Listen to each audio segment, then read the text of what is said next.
Yes, ladies and gentlemen, it is Friday night on the bus, and I haven't said this in a wee while. You know what that means? It's time to do a bit of time travelling because Bustalgia is back on a Friday night.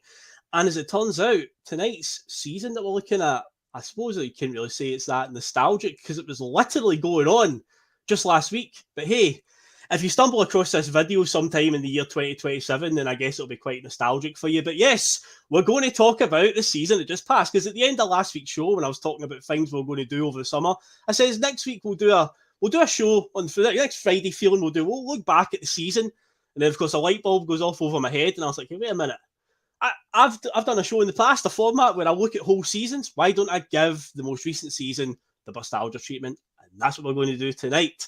And of course, it is Friday night. So what would it be without my usual time-travelling companion, Liam, the punk duck warlord? It is Canada's favourite Tim. It is a wise man of the bus.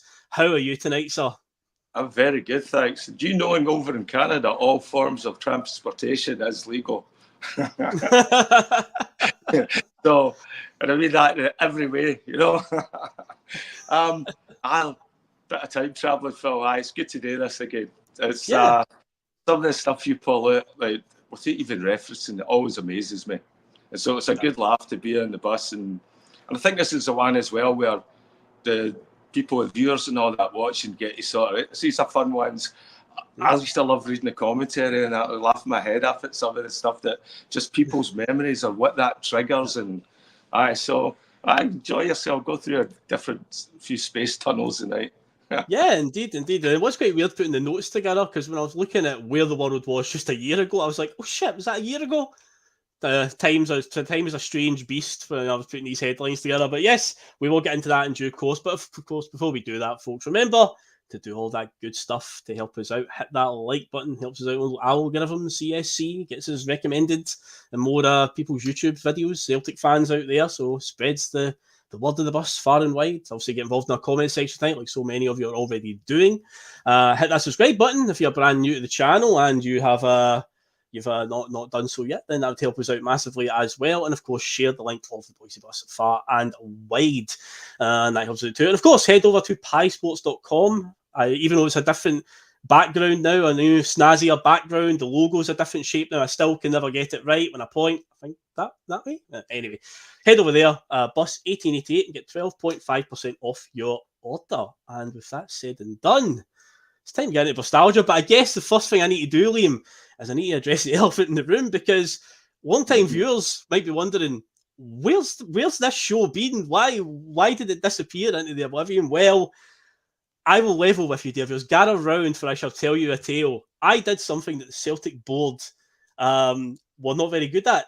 I read the room because, if you remember, I was in the midst of doing what I was calling the COVID trilogy. It was the last sort of installments I did of Bustalgia. In fact, the last episode I did was a special with Johnny because he had requested, can we do the centenary double at some point?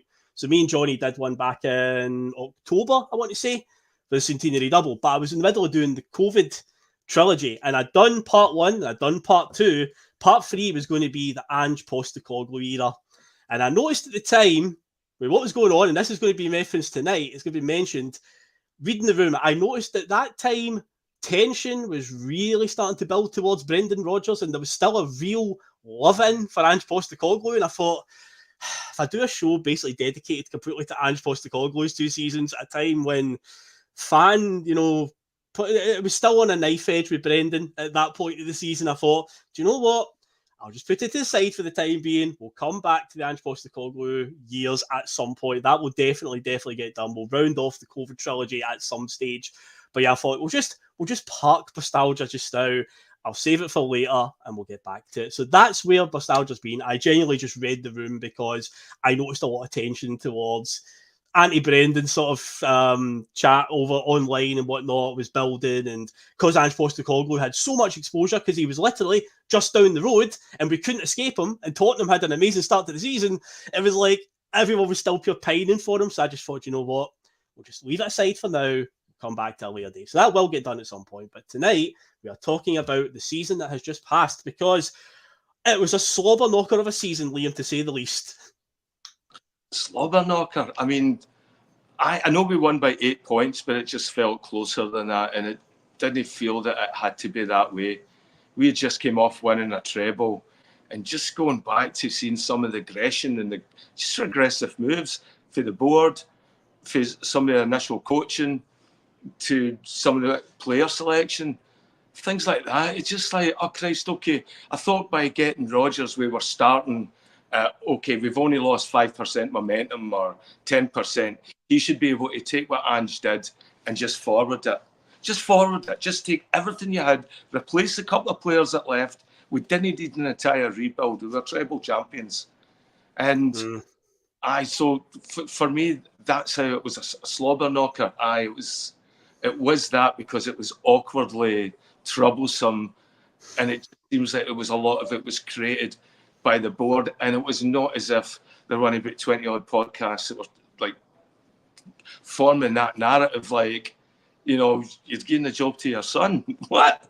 You know, and then what do you expect? We've spoke about all these outcomes on the bus, and so back then that was the mood, right? And we talked about certain things like here's the signs and all that we'll see, and you know, and as the season progresses, let's look and see what those were like. Phil, see, I know like you liked Ange as well, right? And the thing, but like, what was the feeling more in the seats and in the stands at that point? And I know what the podcast, what we were all talking about, was there the same resilience? Was there the same mood towards the board and all that they maybe were taking us for granted again recently, you know, like in such a short session for the last time they took the fans for granted and didn't listen to, as you said, or reading the tone of the room. Yeah, it was in the stadium over the course of the season. It was a total roller coaster. There were times where the fans absolutely loved Brendan Rodgers, and then times where we saw it even early in the season, but really early in the season, we drew with St Johnstone, and that was the first real instance where it began to boil over after just 3 league games. Remember, there was a whole brouhaha with that one. And then, of course, we got to points in the mid-season, December and whatnot. We lost the 2 home games. Well, I think most of the anger was always aimed at the board. It was never necessarily Brendan. But, I mean, I saw people on Twitter recently talking about on Trophy Day, there were still fans in the stadium that refused to applaud when Brendan Rodgers did his speech at the end, you know, addressing the fans and thanking them all for everything this season.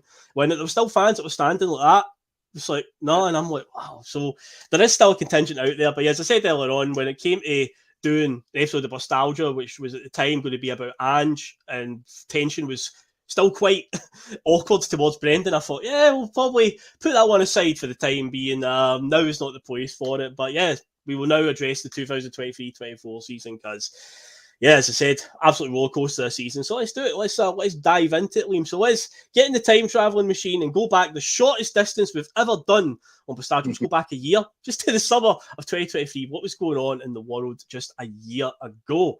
So some of the headlines that I pulled out here and some of the stuff that I found, I was like, wow, that was just 12 months ago. I can't actually believe that one. So yeah, preseason roundup is let's see. So obviously, I always do is the football winners and whatnot. So who won what and not to set the sort of tone. So some of the 2023 Champions League winners, the holders were Manchester City. They defeated Inter Milan in a quite drab final held in Istanbul. Rodgers scored the only goal of the game, but of course allowed Manchester City to equal Man United's treble of 1999. They won the Champions League, the Premier League, and the FA Cup.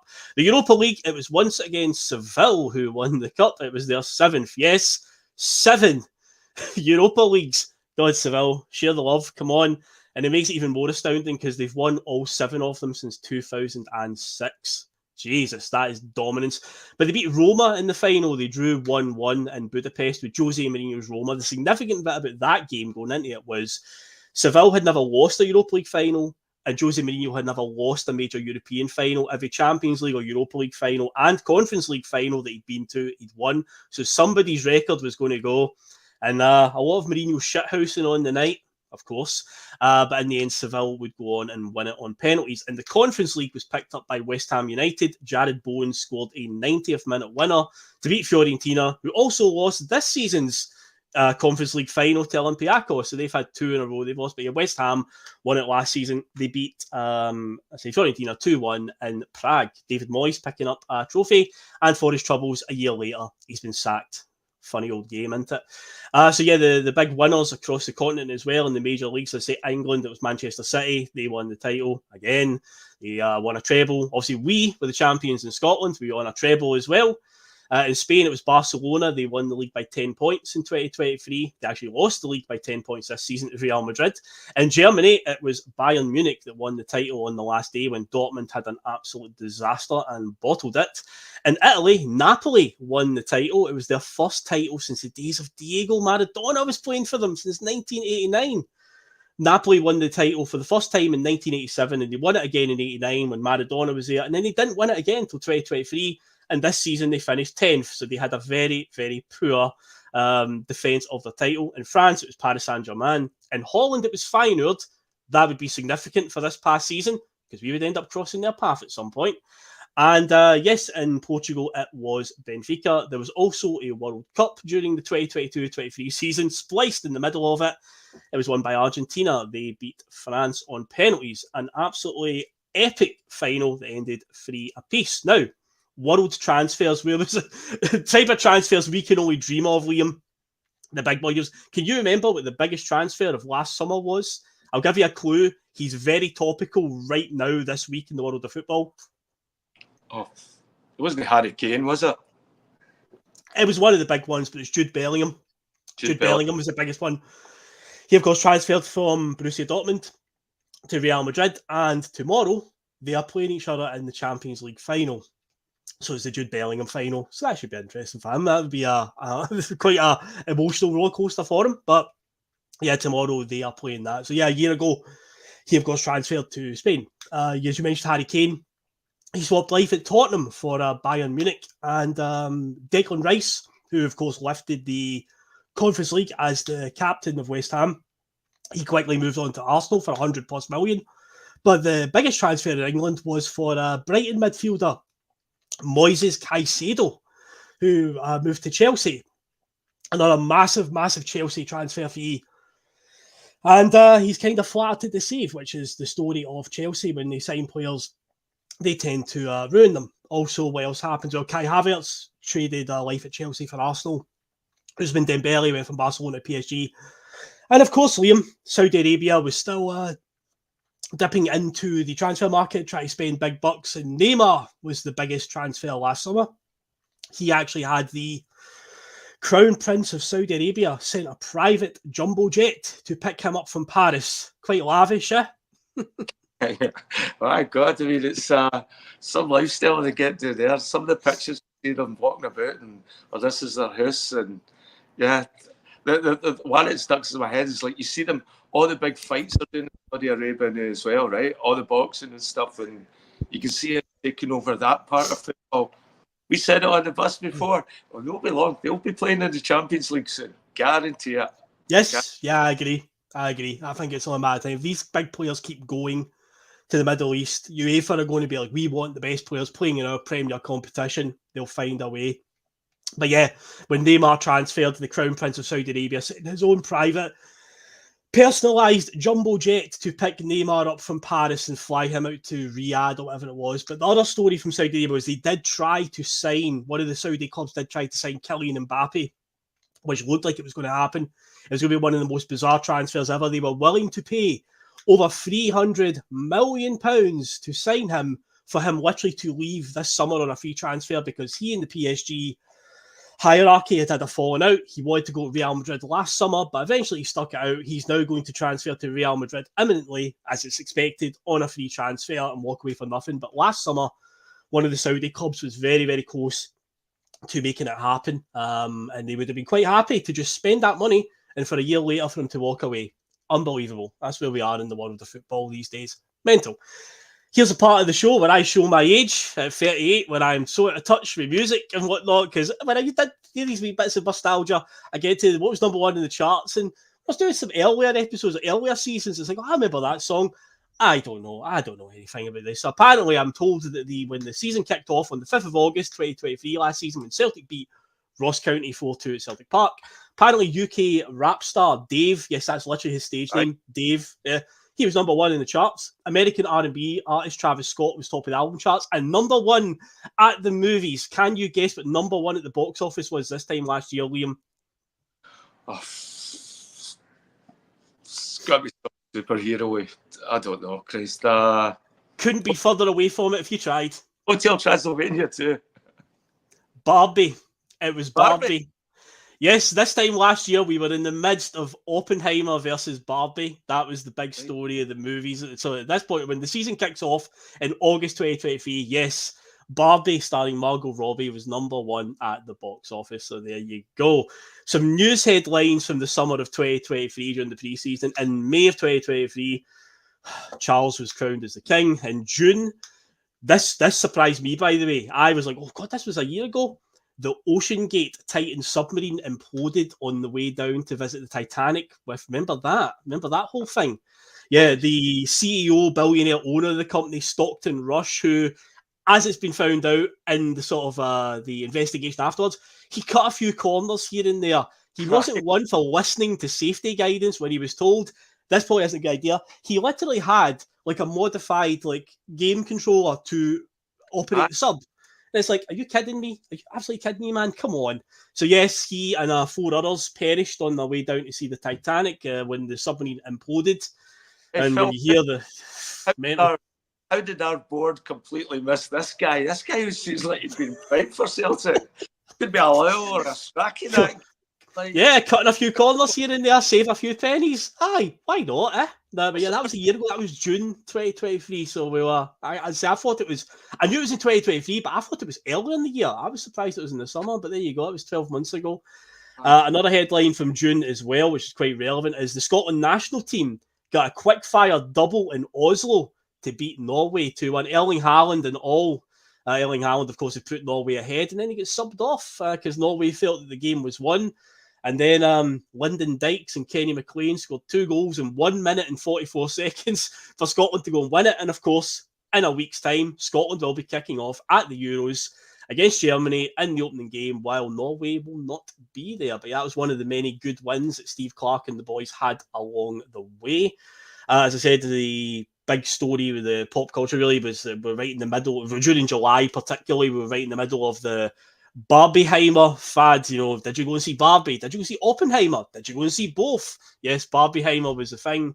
In August, the Lionesses, England's women's team, very, very nearly won the Women's World Cup. They lost to Spain 1-0. But then, the strangest headline to come out of that was former Hamilton Academical midfielder Luis Rubiales would create world headlines. We just sent the world into the meltdown when he kissed Jenny Hermoso, the goal scorer, after the game. And I say I couldn't believe he was a former Hamilton Academical midfielder, but yeah, he was the president of the Spanish FA, and they were out to get him after that, and it was like, he's got to go, he's cancelled and whatnot. And yeah, that was the most crazy headline that came out of that one. And of course, what else is going on in the world this time last year?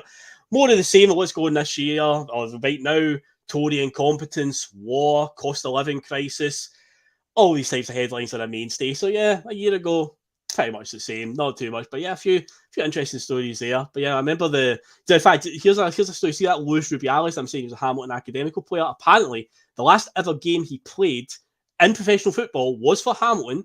He got a Man of the Match award at Ibrox in a game in 2009, and after the game, he walked into the press room, sat down, and just retired right then and there. That's finally because again, I didn't know, I don't remember this guy at all. It was only when I was reading up all the stuff on him when all of that was going on. I was like, and it was like Hamilton Academical, and yeah, apparently he did that when he retired from the game in 2009. But yeah, Hamilton Accies was his last club. But that is a wee wrap up of where the world was this time last year. So let's now get into what was going on at Celtic, because yeah, the big headline, the dominant headline was obviously "And no more" return of Brendan Rodgers. At the time, just trying to put myself back in back in that mindset in that summer where it was like you heard the whispers, because obviously he'd been sacked from Leicester in April of 2023, just about the end of the season. He did turn up at a Scottish Cup semi-final, Liam, if you remember, not long after he'd been sacked. And initially, me included, were all like, well, he ain't got much else to do right now, so fair enough. But I did kind of think it's a bit gallus, after the way you departed in 2019, which, to be clear, I was never that angry with him. I was like, look, it's football. This is just the way it is. All my anger in 2019 was directed purely at the board for letting it happen and allowing it to walk away. But yeah, I still thought it was a bit brazen of you, Brendan, to just turn up at the Scottish Cup semi-final. But, of course, with hindsight being 2020, Liam, and obviously what happened, there's a lot of theory that he was up that weekend to have a little chat with the board about the possibility, because I think it was safe to say, because it was from about March onwards, there was a lot of murmurings that Ange was not for Celtic in the long term. And in the build-up to that Scottish Cup final in particular, there was a lot of chat that, Ange didn't do much to diffuse the situation, did he? Let's be honest on that one. But Phil, the thing that was most apparent at that time was the drop-off in our style of play. I think that's what it does. We'd already wrapped up the league, but it was just like all of a sudden it's like, all right, we were stopping. It did not look like we were playing the same brand of football. And we all mentioned it at different times on the bus, on the viewers and that as well, that, yeah, it looked like we'd stopped playing that. And so that, I think, led to a lot of the speculation when you could see that the players had sort of chucked it. We had all the lip readers as well at the final that were, it was Johnson saying to Taylor something like, he's definitely gone or something like that. And so, yeah, we've seen all these signs coming up as well. But yeah, so he turned up at the semi-final, the Jota scored, and then, the end of the season comes. We beat Inverness to win the Cup, and next couple of days, Ange Postecoglou's gone, Tottenham Hotspur. I mean, when I heard the stories, again, I just, it wasn't that I didn't want to believe it, Liam, that he was going to leave. I wasn't in some sort of denial, but I just felt like, I know how English football fans perceive Scottish football, and a team like Tottenham right now, Leicester was different when Brendan went, I felt, because Leicester did have that incredible season that they won the league, but Leicester are not a consistent, top six, in and around Europe type of team. Leicester had lightning in a bottle for a season, so them going after Brendan at the time was about Tottenham are kind of like a team that flirt with the top four.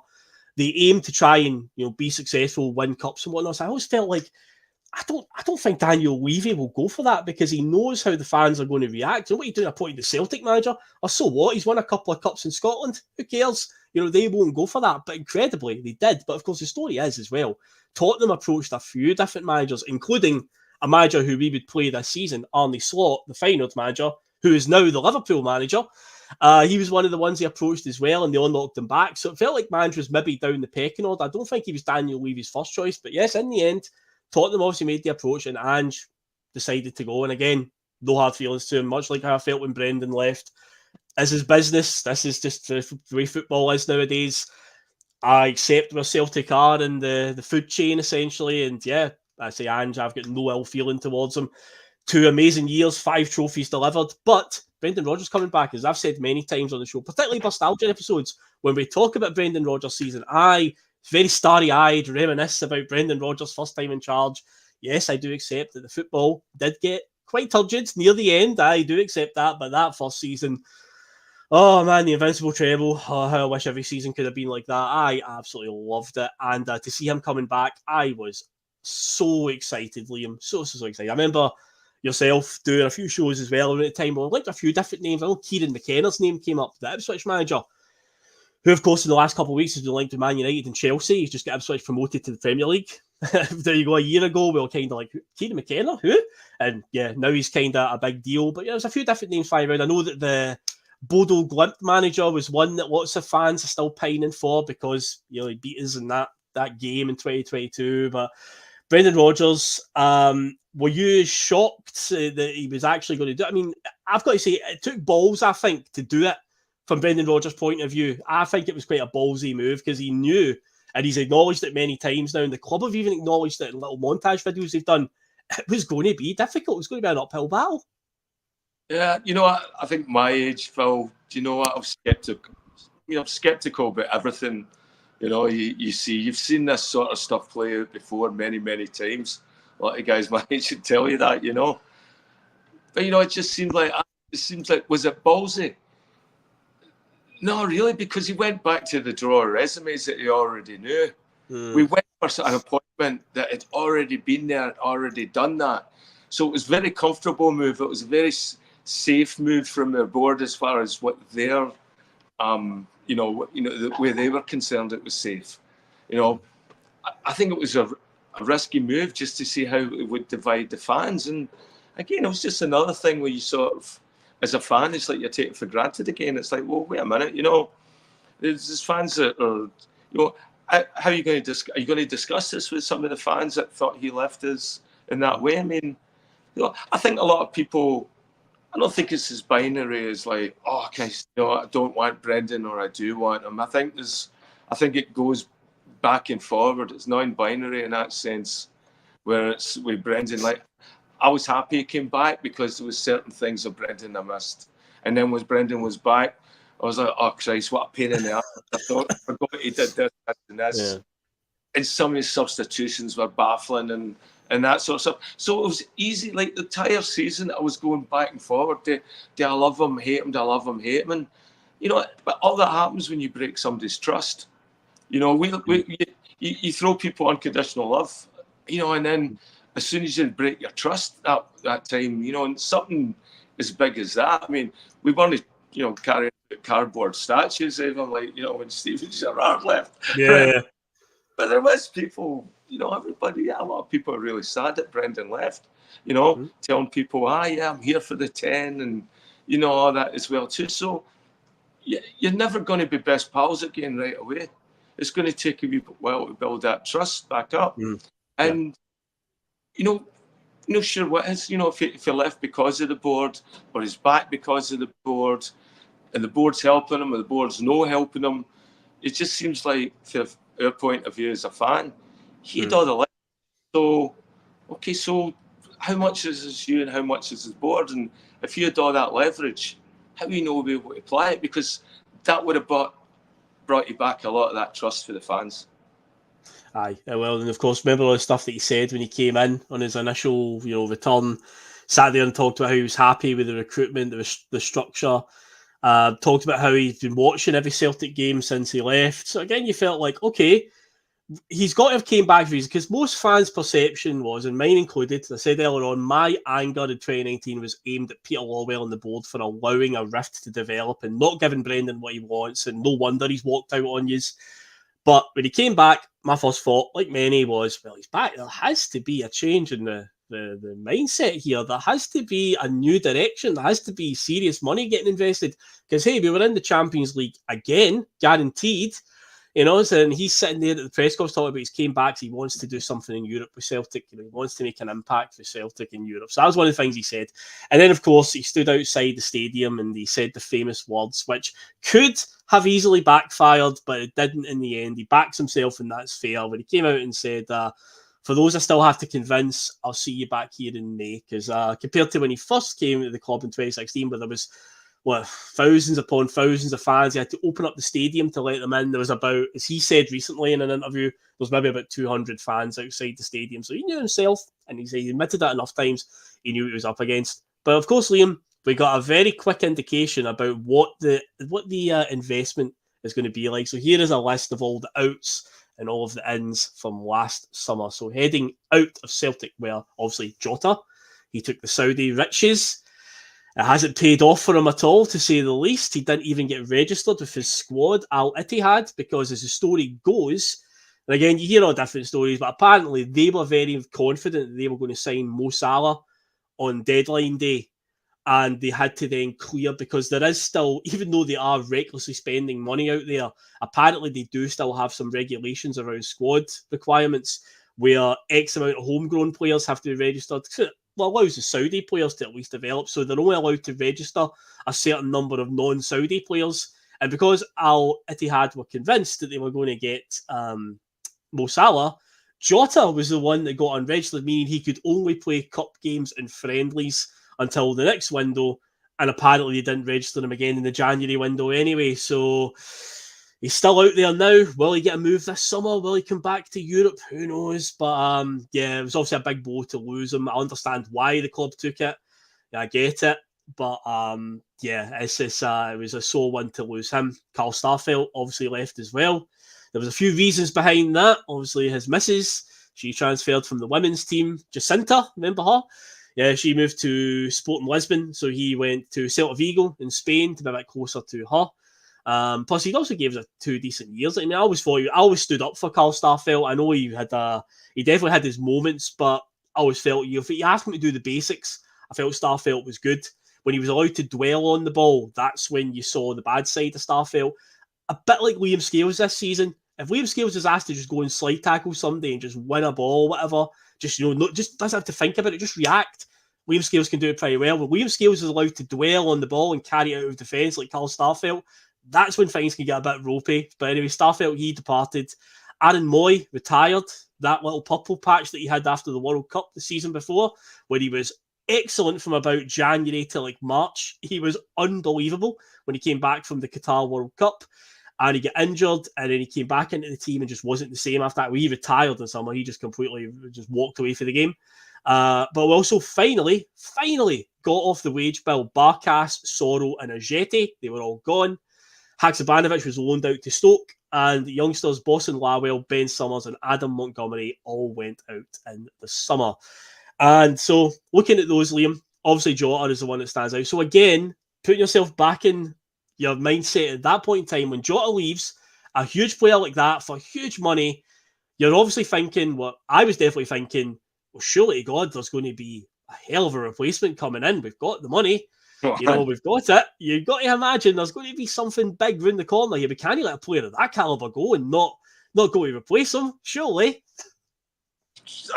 Aye, right. Fucking hell. Jota leaving. Yeah, I mean, some of the rumours that we had, we'd love to see what some of the rumours were, who we thought we were going to replace him with and who was out there and that. And yep. We were all talking about at least 15 million, 12 to 15 million. Yep.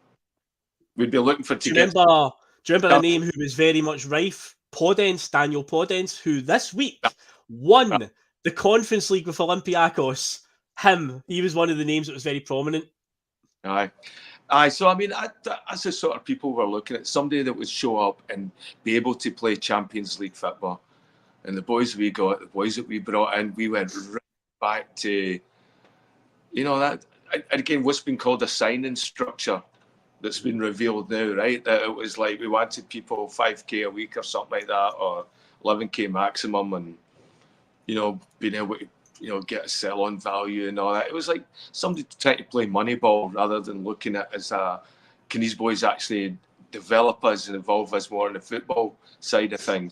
It was that. It looked like what we spent was purely on speculation to try and spin a profit and develop a player rather than evolve a football team. And I thought that was apparent. Aye, well, here's what came in. Here's the killer's row of what came in, Liam. So, joining Celtic in that summer was Mike Nawrocki, Gustav Lagerbielke, Luis Palma, Odin Thiago Holm, and Marco Tilio, along with Korean duo Kwon and Yang. They were all signed on permanent deals, while Paulo Bernardo and Nat Phillips. There's a name that will strike fear into Celtic fans when they reminisce about this season. Nat Phillips joined on loan as well, right at the tail end of the window. Bernardo was a deadline day or a runabout deadline day signing, but that was the coming in part. But my mind is always open because I've learned over the years, don't just judge a player because you've never heard them or the transfer fee, because as I've used as examples many times, nobody had heard the guys like Virgil van Dijk and Victor Wanyama and Gary Hooper and all these players in the past that we've shown that if you do your due diligence and you scout players right, you can find players out there that aren't from mainstream clubs and mainstream leagues that are good players.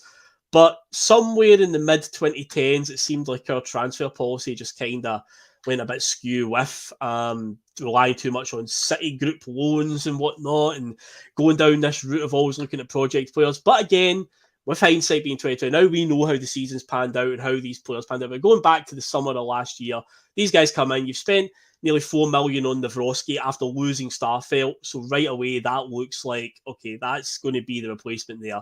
How wrong we were on that one. Gustav Lagerbielke, $3 million or whatever on him. So again, you're like, okay, we've now got Carter Vickers, we've got Nawrocki on the side, we've got a really strong, centre-back option for any of them get injured or suspended, and Lagerbielke, brilliant. How wrong we were on that. Step forward, Liam Scales, who spent last year on loan at Aberdeen and barely got a sniff under Ange Postecoglou. Again, just mad stuff like that. Luis Palma comes in. You're thinking, you see all his montage videos, set piece specialist. He's taking corners. He's scoring directly from corners. And there's these videos that you see because you're like, our corners are always dreadful. We are so bad. It's like a long running joke. Our penalties are bad enough. But yeah, our set pieces are terrible in terms of corner kicks. We never seem to find a man. You see this guy, you're like, this guy's going to be a set piece specialist. You can hit a free kick. You can hit a penalty. Yeah, we'll see about that. And of course, corners. But again, with hindsight being a wonderful thing, we know how that one turned out. So yeah, there was, and of course, Paulo Bernardo coming in as well, where you're like, well, he's came from Benfica's youth system. Jota came from Benfica's youth system. We've got a similar thing in agreement where if it works out, we can buy him permanently. So yeah, there was a lot of signs this time last year where you were still like, okay, now let's see what these boys have got. I'm quite excited to see this, but say we'll get into how that all panned out. So as I always do at this point as well, during the pre-season roundup, it's always wise to keep your eyes on what the opposition are doing. Because at this point in time, Liam, one Michael Beale is still in charge over at Ibrox. And right now, I would say when you imagine the Rangers fans scale where they've got like blinding anger to get rid of him, to but see when he gets his own players in, to we're going to win the league, and then the cycle goes back to the start again. So right now, I would say at this point in time in the summer of 2023, they're at the but just wait till he gets his own players in stage of the cycle, because obviously he'd replaced Giovanni Van Bronckhorst the season before, despite us, romping to the title essentially and romping to a treble. Beating them in the League Cup final. We beat them in the Scottish Cup semi-final. He only beat us in a league game that didn't matter in the end. Despite us pointing all of this out, it was still a case of, but wait till he gets his own players in, they'll be running scared. But yeah, over at Ibrox, I think they were adopting a real scattergun policy, and it was just a case of they'll just sign anybody who will join, because coming in for them was Cyril Dessers, Sam Lammers, Jack Butland, Dusan Stirling, Danilo, Jose Cifuentes and Kieran Dowell. Liam Balogun returned to the club on a free transfer, while Abdallah Sima was brought in on a loan.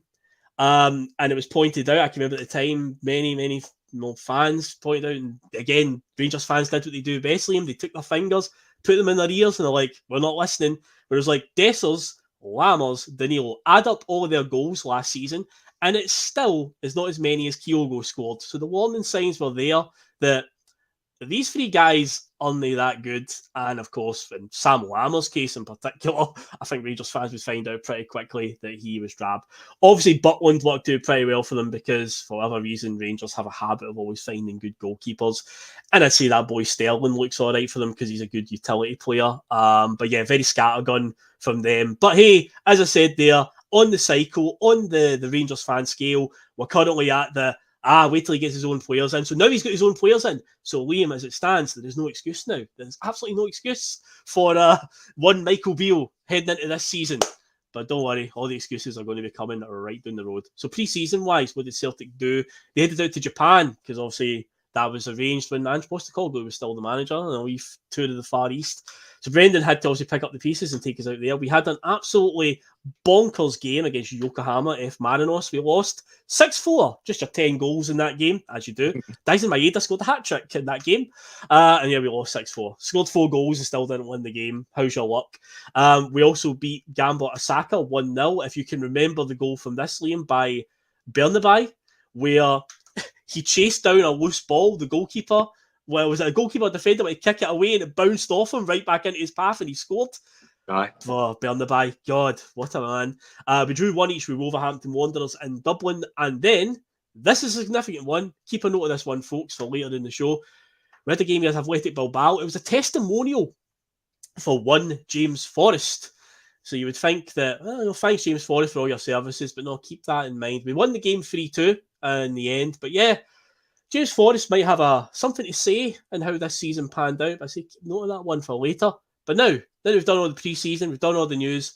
Let's get into it, Liam. Let's get into the crux of this season. So obviously, as I said at the top, uphill battle, to say the least, because Brendan had a lot of people to win over, a lot of Celtic fans, a lot of the media were even still cynical that has he still got it? Because obviously the narrative was, yeah, but he was here before. I mean, Rangers weren't that good, you know. Even though Mark Warburton, you know, there was articles out there saying he was going to be a future England manager. Remember that? I think Adrian Durham from TalkSport wrote that in his Daily Mail column, that Warburton's going to be a future England manager. So at the time, when he was up against that, they had no problem in hyping him up. Then he came up against the wizard that was Pedro Caixinha, and he got all the hype as well. He was some sort of masterstroke of an appointment, whatnot. But of course, now again with hindsight, but what he was up against wasn't all that good. But hey, you can only beat what's put in front of you. But hey, apparently now we've got the mastermind who was behind Steven Gerrard. It wasn't Gerrard that was the reason that Rangers won that title. Michael Beale was the mastermind, as we were getting told. He was the guy. And if he was the mastermind, then Jesus Christ, how bad must Steven Gerrard be? If this is a guy that orchestrated them winning that title, then geez, oh. But yeah, so let's get into it. So obviously the season started with a 4-2 victory over Ross County. I remember on the day itself, we started the game okay, and in the second half we had a few ropey bits, and this would kind of be a running theme. This set the tone early on, I think, for the season, where we had a quite good first half, and then the second half it petered out a little bit. We ended up winning the game 4-2, and then the next week we go up to Aberdeen and win 3-1. I can remember at the time there was a lot of people were quite concerned about the Aberdeen game away up at Pittodrie, second game in. But we went up there, we won 3-1 in the end. Aberdeen had a wee spell where they had a bit of dominance, but ultimately we saw them off and beat them, got the point. So things have started out okay, but then the League Cup game against Kilmarnock comes, third game of the season. We obviously lose 1-0. It was a pretty turgid display, to say the least. I think at the end we were pretty much clinging on to the hope of getting a penalty at the end when Haksabanovic was fouled. So obviously we never got that. We lost 1-0. The treble, the idea of winning the treble was gone. The treble that we'd won the season before was surrendered already. The League Cup was gone. But again, if you ask any Celtic fan at the start of a season, what's the most important trophy? It is the league. And would you sacrifice the domestic cups? Well, yeah, you definitely. The League Cup is the one that you would always sacrifice, I would think. But yeah, we obviously lost that. Kilmarnock beat us. It was a pretty meek performance in the end. And then we followed up the next week with a 0-0 draw to St Johnstone. And I said at the top of the show, mentioned that about there was at the end of the game, you know, Brendan still wanted to try and take the players on a sort of lap of the stadium just to show appreciation to the fans. And members of the Green Brigade in particular were not too happy. A lot of their anger was directed at Brendan Rodgers as he walked around the park. Because obviously at that point in time, we had injuries mounting up. The transfer window, for many people, hadn't quite, you know, we hadn't really spent any of the money. And of course, remember, it was just around the corner after that, Liam. We had a wee trip to Ibrox coming up after that St Johnstone game. So at that point in time, you could sense that, oh God, this could turn really bad really quickly. And it could. I mean, all the warning signs were there. The fact that we went into Ibrox with Welsh and Scales in the middle of the park after the amount of play. I mean, we still had high expectations of Rocky and Lagerbielke at the time. There wasn't too many of us complaining at that point. Both of them sounded like a good pedigree. I think Rocky had played Champions League games, I think, with Legia Warsaw. You know, you know, does that know where we go? Juranovic. You know, so they all came with a good pedigree, you know, and I think they beat us in a friendly as well, where they had what looked like a few really good players. So, you know, all our hopes sort of went out there. Cameron Carter-Vickers, was Alistair Johnson out then as well? Or did he actually come back for that game? Well, I know that we ended the game at Ibrox with a backline that was held together by sticky tape because Bernabei was still in the park, Ralston was on the park, Scales was playing, and Lagerbielke was playing. Right.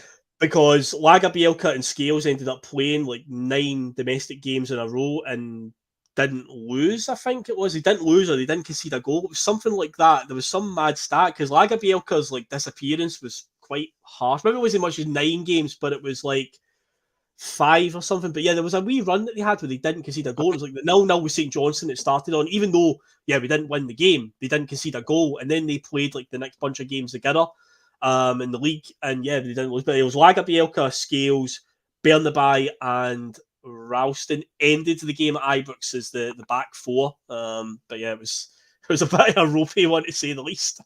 It's one of these seasons where it seems like 3 seasons because we seem to have 3 different best teams at the time, and then none of them carried on. They all just completely. There's people that played consecutive, like big runs of games for us. It just completely disappeared by the end of the season. And it's like, oh, Christ, does he play for us? You know? Yeah. Oh, I know. So the names coming out the woodwork, and a few names would come out the woodwork this season. Mikey Johnston. But yes, the game at Ibrox was it was absolutely like how it could turn really sour really quickly for Celtic. I think this game just showed how bad it was for both sides, because we went to that game, nobody gave us a prayer, which is common these days. Despite Celtic could win 10 games in a row running into a game at Ibrox or just a game with Rangers in general, but still the media will just make it all about them. I can remember a game under Lenny in 2019 when he came back for his second spell, and we beat them 2-0 at Ibrox. Johnny Hayes scored and Odsonne Edouard scored, and after the game, basically Neil Lennon just walked into the press room, sat down, and without swearing obviously, but the gist of his interview was fuck you, fuck you, fuck you, and especially you, fuck you as well, because that's what it was. It was like, not one of yous gave us any prayer. All you talked about was Steven Gerrard and Rangers this, Rangers that, and they're going to do this. And again, going into this game, much like Brendan had to deal with, it was all about Rangers and their start to the season. But despite all that, despite us having a backline held together by sticky tape, and guys like Rio Hattati out injured as well, we beat them 1-0. And despite a typical early flurry from Rangers at Ibrox, as they do, they usually come out the traps flying. I think they scored a goal quite early on that got disallowed because of VAR, and then there was the very controversial one in the end where Lagerbielke dwelled on the ball a little too long, and Dessers wrestled it off him but fouled him in the process. Or was it Roof that fouled him? Can't remember whatever one it was that fouled him, and they ended up scoring from it. And of course, it got disallowed by VAR as well. But we score right for half time. Kyogo just catches out Jack Butland. Great headed pass through from O'Reilly, bounces nicely in front of Kyogo, and he takes it on the half volley, catches Butland out. And in the second half, we just deal with it. We just, batten down the hatches and we just contain them. And it just turned into a typical Rangers performance where they don't have any ideas. So just keep passing it to Tavernier, give it to Tav, he'll whip into the box, that's all we'll do. And it just becomes that. So eventually the Celtic players just figure it out, head it away, just keep heading it away, boot it away. And we dealt with it and we won it. And then we saw what happened after that game with the Rangers players. It turned brutally toxic. Now keep in mind, we're just 4 games into the season. At this point in time, we've already dropped points to St Johnstone. We've already lost in the League Cup. But Rangers fans showed that, shit, like the panic buttons were getting pressed already, because that was brutal when they were walking around. You see all the fans, the angry bears in the bear pit, Liam, shouting abuse at their players. And it was like, wow, look at this. They are in panic mode already. I mean, it's the same players they built up on the radio shows and on the podcast, and they have it, the Sky Astronomical gazillion, how much money they're going to get in for all these players, how much money they're going to have. Like, they're counting the money before it's even there. So, I don't know, that was fun to watch as well. But you can see a lot of their players, just good players and all that. But I don't think it's players that ever played in winning teams. It's all the good players that played on teams that couldn't win cups and stuff like that, because you just don't have that edge. You don't have that mentality. And their fans are like, they're like us in that way. They demand it. But, but they go to extremes, right? Well, so do some of us. Yeah, as I say, it was a weird one. So going into that game, it could have really went pear-shaped for us with the way things were already in the season. But yeah, we beat them 4 games into the season, and they're an absolute meltdown at that point. And yeah, obviously after that, we're thinking, well, we'll kick on there, and I'd say with the results that came after that, we actually went on a decent wee run. We had that very dramatic to say the least, victory at Motherwell, where they equalised in like the 97th minute and we scored in the 98th minute. But that, of course, would be a crucial day, Liam, because that was Michael Beale's last day as well, because later in that same day, they played Aberdeen at Ibrox. And Aberdeen have got a honking record when they come down to Glasgow, particularly at Ibrox.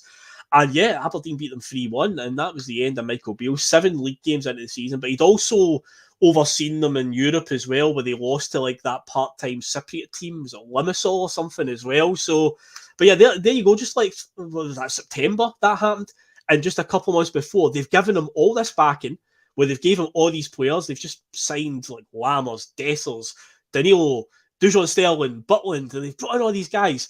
And within, 7 league games, off you pop. And it was like, oh man, like this is... So at that point in time, Celtic, even though we've had a bit of a so-so start to the season, we're getting a wee gap at the top already. They've sacked their manager, so things are starting to look up. But that weekend in particular was so crucial, that Motherwell victory where they equalised so late on for us to then just go right up the park.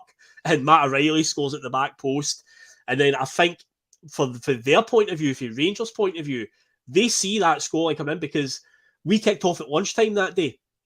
So by the time our game's ending, it's the back of 2 o'clock. So Rangers players are in the stadium at Ibrox. They're getting ready. They're getting the warm-up. They're in the dressing room. And they'll have heard that coming through, that, there's been an equaliser at Motherwell. Oh, brilliant. We're going to close the gap here, boys. And then Celtic go out the park and score. And it must have been such a kick in the bollocks for them. And it showed because, they lost to Aberdeen. Aberdeen came down to Glasgow and beat them. Well, we always thought about that the way the league always gets set up is they always seem to get the benefit of the draw as far as, the games and goes, and it's so much easier knowing that, okay, you're fine, that team's dropped points, you have to win or whatever. And it just shows that they don't have that ball. They just don't. And it came out for the manager as well. At that point, he was just... he was rent-a-quote in that point, and some of them were contradicting himself. He didn't make sense, and he was doing that with that Cockney assured London accent. It's like, I've got this one, mate. And it's like, yeah, we've seen that character 1,000 times in a Guy Ritchie film, mate. You don't got them not pulling it off. You've been showing up. He's a good car salesman. Put it that way. He's a good car salesman. Honestly. But yeah, he was gone. It would be Philip Clement would be in the door imminently. But that was him after 7 games, after getting all the backing and say all the players that they gave him. 7 games and he was off ski. But yeah, Celtic would say they'd won 5 games in a row after Ibrox, and the next time they would drop points would they draw 0-0 with Hibs in a really drab game at Easter Road where Brendan Rodgers had a really strange hoodoo and he just couldn't win at Easter Road, and it continued. For his first spell, he couldn't win there, and a drab 0-0 with Hibs. But as weird as it was, after 11 games, Liam, where we'd played everybody once now in the league, we'd won 9 and drew 2. I hadn't lost a game at this point, but again, the football wasn't winning people over. Again, maybe too many were thinking about that first season under Brendan, the invincible trebles. And obviously, with Ange Postecoglou being literally just down the road in London for Tottenham, and the exposure that we get here from the Premier League, and suddenly, despite English media and English fans talking about Scottish football, Farmers League, all of a sudden, all things be like, oh wow, how amazing is Ange Postecoglou? Oh my God, Ange Postecoglou, oh, what a breath of fresh air he is. So you're just getting constant Ange content everywhere you look. And it's like, this isn't helping Celtic's cause right now. Brendan is not, this is really not helping him when he's trying to win over the fans. Okay, the football's not been great, but then you're seeing what he's doing down there. And I think he won Manager of the Month 2 or 3 times within his first half a season. And it's like, oh Jesus Christ. But yeah, it was quite funny to see the English media suddenly be like, oh wow, this guy, he's amazing. And it's like, just because you've not heard him doesn't mean that he's rubbish. It's like, just he came from the other side of the world doesn't mean he doesn't know what he's talking about. The guy is a good manager. But yeah, it definitely wasn't helping Brendan's cause, was it? Well, that is it's like he inherited that man's team. So that must play on his side as well. It's like, don't tell me he can take that, he can get a tune out of the players and you can. And that was what was frustrating for the fans. In fact, the way he insisted on Turnbull over Hatate at that time. And he wasn't getting a tune out of them in Europe. And he just didn't seem to have a plan. We moved away to inverted fullbacks. All of a sudden, we don't stop. We were stopping. We were talking. We weren't putting the ball down and moving it quickly. We weren't taking quick throw-ins. Now we were, everybody's getting back in position. The ball's now backwards in the ways. And so, I think where we all identified, through the Ange ball that we got accustomed to and got used to as well, that this was a more entertaining way to play football. It was fluid and it was great to watch as a fans because it created chances. But it also created moments where people had to play football through the middle of the park, from the back, the goalie's taking on a man, whatever it was. But it was exciting stuff and it was fun to watch as a fan. And then all of a sudden, you go back to your podcast, we talked about the horseshoe. the horseshoe. Yeah. It's like, oh, okay, right. So we pin him to the wide. That man comes out of shape. All right, he goes back to left, back again. Let's try doing the right side. Let's see how long it takes him to just shift there like that while we go the long way. Mm. And I think all that stuff came back. And so comparative to what Ange was getting done, and being like the darling and all that, Yeah. we regressed back to a caveman style of football that the old guy who's now like he's shaking up in England with that style of football, and we've regressed. That was frustrating at that time. And I think that's what it felt like. It felt like to me, and I think it felt like a lot of the viewers in their conversations as well. Yeah, it definitely was. See, at that point, and see, the weird thing was, you looked at the league table. The league table doesn't lie. 11 games played, 9 wins, 2 draws after the first third of the season. So you're like, well, things must be going good. But the eyes do not fail you. At times, it was really, really painful to watch. But we were getting away with it by hook or by crook. And there was, of course, we have to always caveat it with, there was a serious injury list at Celtic in the first half of the season. We just couldn't seem to catch a break, particularly with our defenders. They were just dropping left, right, and centre.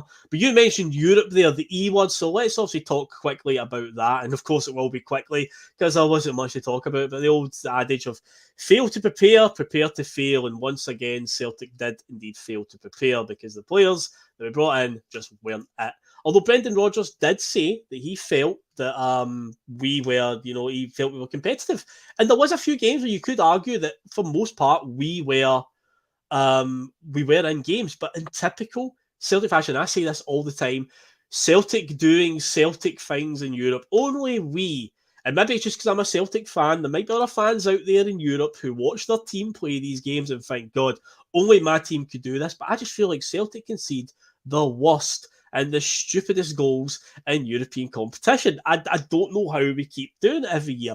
We somehow find a way, despite playing really well, and you feel like, yeah, we're winning this game, we're containing them, we're doing okay here, and then we just do something really daft. Because in this group, we drew Feyenoord, I mentioned earlier on, I says, look out for them, they'll play a significant part, the champions of Holland. When you looked at the pot 1 teams and the way the seeding works, you looked at it and you went, Feyenoord or Benfica, one of the two would be great. The champions of Portugal or the champions of Holland. So, of course, we drew Feyenoord. We got Lazio, a team that we'd played in recent years in Europe and beat them home and away. So it was like, okay, they finished, 4th in Italy the season before. So you're like, we'll see how that goes. And Atletico Madrid were obviously the powerhouse team because, Diego Simeone, he's like an absolute monster, our manager. What he's done with Atletico Madrid, he's been there for 10 years now. Doesn't look like he's going anywhere. So he's got to 2 Champions League finals. He's won La Liga twice. He's won Spanish Cups. He's quite notorious for his style of play, his shithousery and whatnot. We would find that out firsthand as well. We played them. But yeah, we looked at the group, and again, much like the year before, we had Real Madrid, Shakhtar, and who was the other two? Red Bull Leipzig, where you're like, it's favourable. Obviously, there's one team that is far and away the best. It was Real Madrid the season before. It was Atletico Madrid this time. But you're looking at the others and going, we can do this. We can at least get 3rd place and have European football after Christmas. It didn't seem insurmountable. And of course, we started with a game away in Rotterdam against Feyenoord. So you're starting with a team that you would fancy. If we're going to target an away game to get some points here, this is the one. I know Feyenoord are the champions of Holland, but again, you're like, of all the pot 1 teams, this is the one we wanted. So we go to Rotterdam and say, we're playing all right, we're playing fine. Feyenoord aren't really troubling us, but again, we do Celtic things in Europe. We give away a silly free kick outside the box from about, and it's not even like close to the 18-yard box, it's maybe a good 25 yards. It's maybe 25 yards to 30 yards out. So you're thinking even when the guy's lining up, you're like, even if he shoots here, he shouldn't generate enough power to get this into the net. But he gets it over the wall. It takes a fortuitous bounce right in front of Joe Hart, and it finds its way into the net. But it was a needless free kick we gave away right before halftime, where all you're doing when you're watching the game is when you see that clock getting towards halftime. When you're a Celtic fan watching us in the Champions League, you have like a mental note where you divide the game into 10-minute blocks, Liam. Right, we've gone through the first 10 minutes. Okay, cool. We're through 20 minutes now. You see the half-time coming up, you're at 40 minutes, you're like, right, if we can just get to half-time, 0-0, we regroup, we can come out second half, and maybe we can get something here.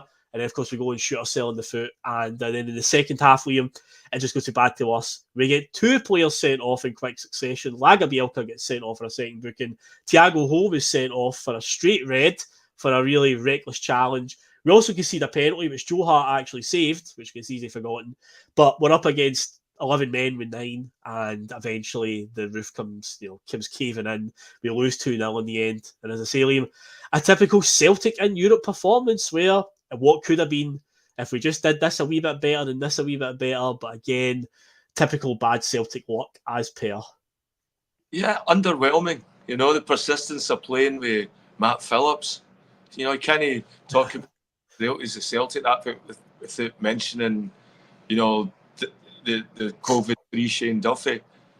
We thought we were getting a player there, and I thought his entire performances in Europe just let the team down and everything. Everything I thought you would get for a player like Liverpool, and he played Champions League matches before. You thought he would be a leader on the park and stuff like that, and he was all over the place, And yeah, we just stopped playing. We stopped playing that type of football where we didn't have that exceptional player. Kyogo, he played okay, but we're having a hard time trying to find him on the park and match his runs and stuff like that. And then the back not playing the way they did as well. We just didn't play well. We didn't look like we had a chance in winning those games. Even when we held on and stuff like that, it was it was the performance and the team selection disappointment. I know there was injury there, but we had a lot of time to bulletproof this team, in the pre-season and that, so that wouldn't be a problem.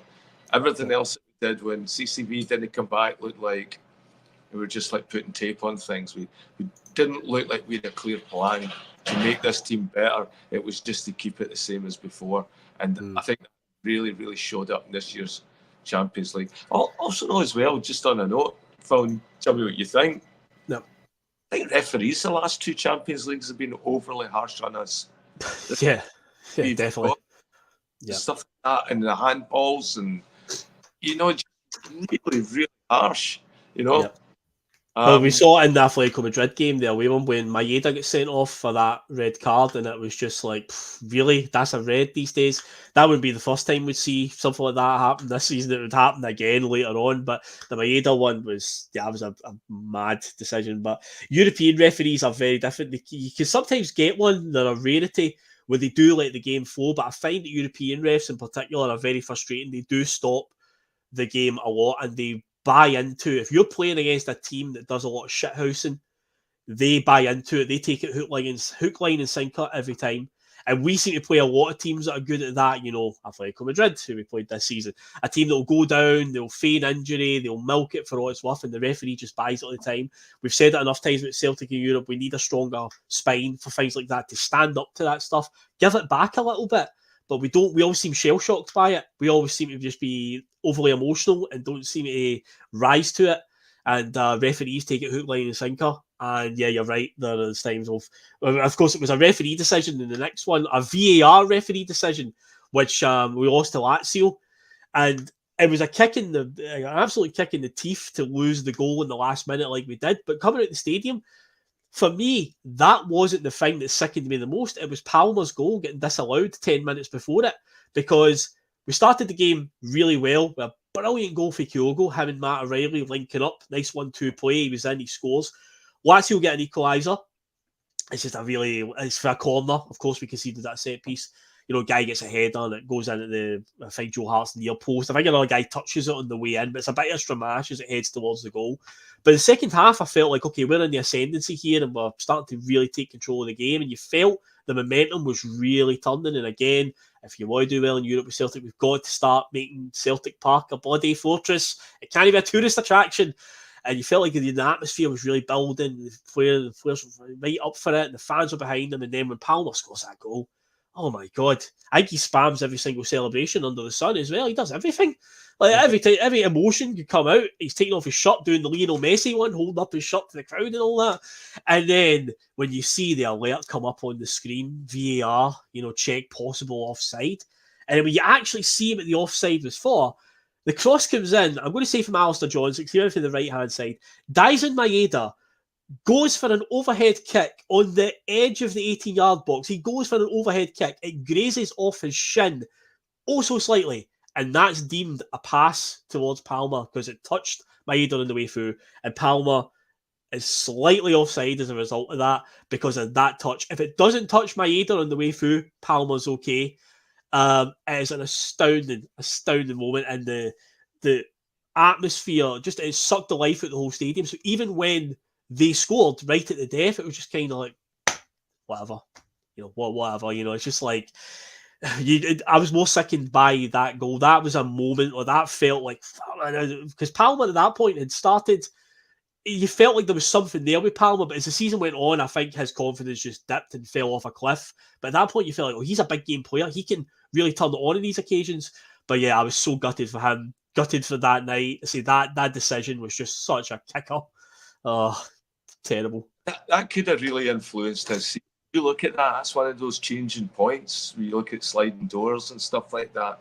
If that had went in, you're right, his confidence would have been through the roof, because he started to drop off after that. And I think he was like questioning himself and stuff like that. And, I think the boy, when you see him, he wants to be a hero really bad. He's going for Hollywood goals and things like that. I think he tries too hard. I think he looks at that fan base and just like, he would lap that up on a bigger level, He wants to be he wants to be Jota. He wanted to come in and be the replacement. I'm sure he was aware of all that stuff, that the way Jota was thought of, and the way he was utilised. And this guy walked into supporters clubs with the old Jota, cadet hoops on, and like those. So he's a bit of a legend probably among their boys, and who doesn't want to be like that? And I think that's what you get for Palmer. He just either tries too hard, or he doesn't focus on the right things at that point. He's looking at the prize rather than what he has to do to get the prize, He's an Instagram footballer. That's what you call it. He's looking for the Instagram moment, something for his brand to put on social media, a goal montage or whatnot. He's got that about him. To say, when you watch his goal celebrations, I'd say even the one he scored against St Mirren on the last day, it was like, I mean, obviously it's good to score a goal for Celtic and to win, but it's against St Mirren on the last day of the season when the league's already won, and it was like when he scored against Lazio, where I think he just spammed every single celebration that was going, doing the wee dances and all that. I was like, yeah, he's got a bit of an Instagram footballer about him, to be honest. But of course, the European campaign didn't get much better after that. We did have I remember doing the PMP that night. I came back from the game. If I remember correctly, I think Russell had fell asleep and missed the Atletico Madrid game, and me and David Logue had to come on at like, 11:15 at night. I got back from the stadium and me and David did it, and my voice was so hoarse because that game against Atletico at home felt like a proper, European night where we really went toe-to-toe with them and gave them a right scare. Okay, there was a point in the end which obviously wasn't enough. We needed more than that, but you did feel like when you saw it, you went, we still get finaled at home, and we've still got to play like Lazio away. If we can put in a performance like that, maybe we could get something in Lazio away and beat Feyenoord. We still get third place. Because, we gave them a scare that night. Diego Simeone didn't shake Brendan Rodgers' hand at the end. He just kind of didn't even look at him and just walked right up the tunnel. But apparently that's something that Diego Simeone does to all of his managerial counterparts. He doesn't acknowledge them at all at full time. He did it in the second leg as well. But yeah, we gave them a right scare that night. A great goal from Kyogo, again, linking up with Matt O'Reilly. Very, very similar to the goal against Lazio. Brilliant play. Maybe that's where Atletico Madrid watched Matt O'Reilly with that assist, that wee 1-2 that he played, and went, he might be worth looking at in the January window. And obviously we go up ahead for that. They get an equaliser through a penalty with Griezmann. And then Palmer pops up on the right-hand side because he obviously swapped wing. A cross comes in from the left-hand side. Palmer's on there, takes a great control of it and batters it in off the post. It's like, and at that point, I'm so made up for him because it made up for what happened against Lazio. But of course, in the second half, Morata gets an equaliser and the game ends up petering out a 2-2 draw. But it's a proper. See, I was buzzing that night when I came back, but sadly, the next game, Jesus, man, I'm talking about Celtic doing Celtic things in Europe. If Celtic don't seem to have just run-of-the-mill, they just maybe lose, just run-of-the-mill. It's pure nothing fancy. The other teams don't break a sweat. We either get absolutely horsed or we do something to shoot ourselves in the foot. I think we did both in this game because we got a guy sent off. And yeah, we just it just got from bad to worse. Goalkeeper mistakes, defensive mistakes, every type of mistake going. There was a couple of goals when Atletico scored where genuinely I was just like, what can you even do about that? I mean, there was a boy that came off the bench. I think he scored with his first touch. He just bent into the top corner to make it like 4-0. But yeah, they ended up beating us 6-0 in the night, and it was like, jeez, man, that's now we're hanging on by a string at that point in Europe to have any chance. But again, we've still got Feyenoord at home. They haven't pulled too far away, but it's now a case of we have to go to Rome and get something against Lazio. We've got to, or else Europe is gone. And Brendan's words about, I want to do something in Europe with Celtic, that's what I'm back for, to make a mark in Europe. They're gone. So, of course, we go to Lazio. We go to play them in Rome in the Stadio Olimpico. There's no repeat of what happened a few years ago under Lenny. There's no late drama, no late winners. We hold on for quite a while to 0-0 to about the 80th minute. Then Ciro Immobile scores a brace and we end up losing 2-0. And that was it. We just never really laid a glove on them. And by the time we played Feyenoord in the last game, Liam, it was a dead rubber. But of course, the big headline coming out of that game was the curious case of Gustav Lagerbielke, who, of course, would then have a very interesting January window. But how do you feel about Lagerbielke at this stage in time now after what's happened to him this season? Because he does come on and score the winner, albeit, yes, it was a dead rubber. But I think we needed to get a win just to get some kind of confidence back. And yeah, he's not been, I think he's had like one or two fleeting substitute appearances since then. He had the very famous, he was about to leave and he get told that he has to come back because he has to cover for injuries. And then was never seen again. But yeah, do you sympathise with the boy at this stage? Well, I think there was a cash value to that goal as well, that we all talked about, worth a couple of mil or something, that goal alone, paying for his fee, basically. It's a different one. I thought like it looks good. I mean, I was like, okay, so where does he play along the back line? Does he have to play in the middle? If he's got air and he's got power and all that, could we play him at left back? It was, what's if he's a good football player, can we not find a way to play him? But yeah, it's one of the puzzling ones of this season where you get no communication with the team, and it's like you're trying to have to guess on podcasts of what it might be, and is he running the cones at training properly? Did he give Brendan cheek? Is he not get on with his teammates? I don't know. All that stuff's off for speculation because he scored a goal in a European Champions League game. He's played well at times. He had a really good streak where he played and we had a goal scored on us. Yeah, that's a puzzling one. I mean, it's how did he just drop off out of Rodgers' plans so quickly? Funny, Rodgers is puzzling. The thing he said about Tony Ralston as well. Yep. Well, Tony will play a much bigger part next year or something. Tony's been there 5 years, Brendan. You had him. Yeah.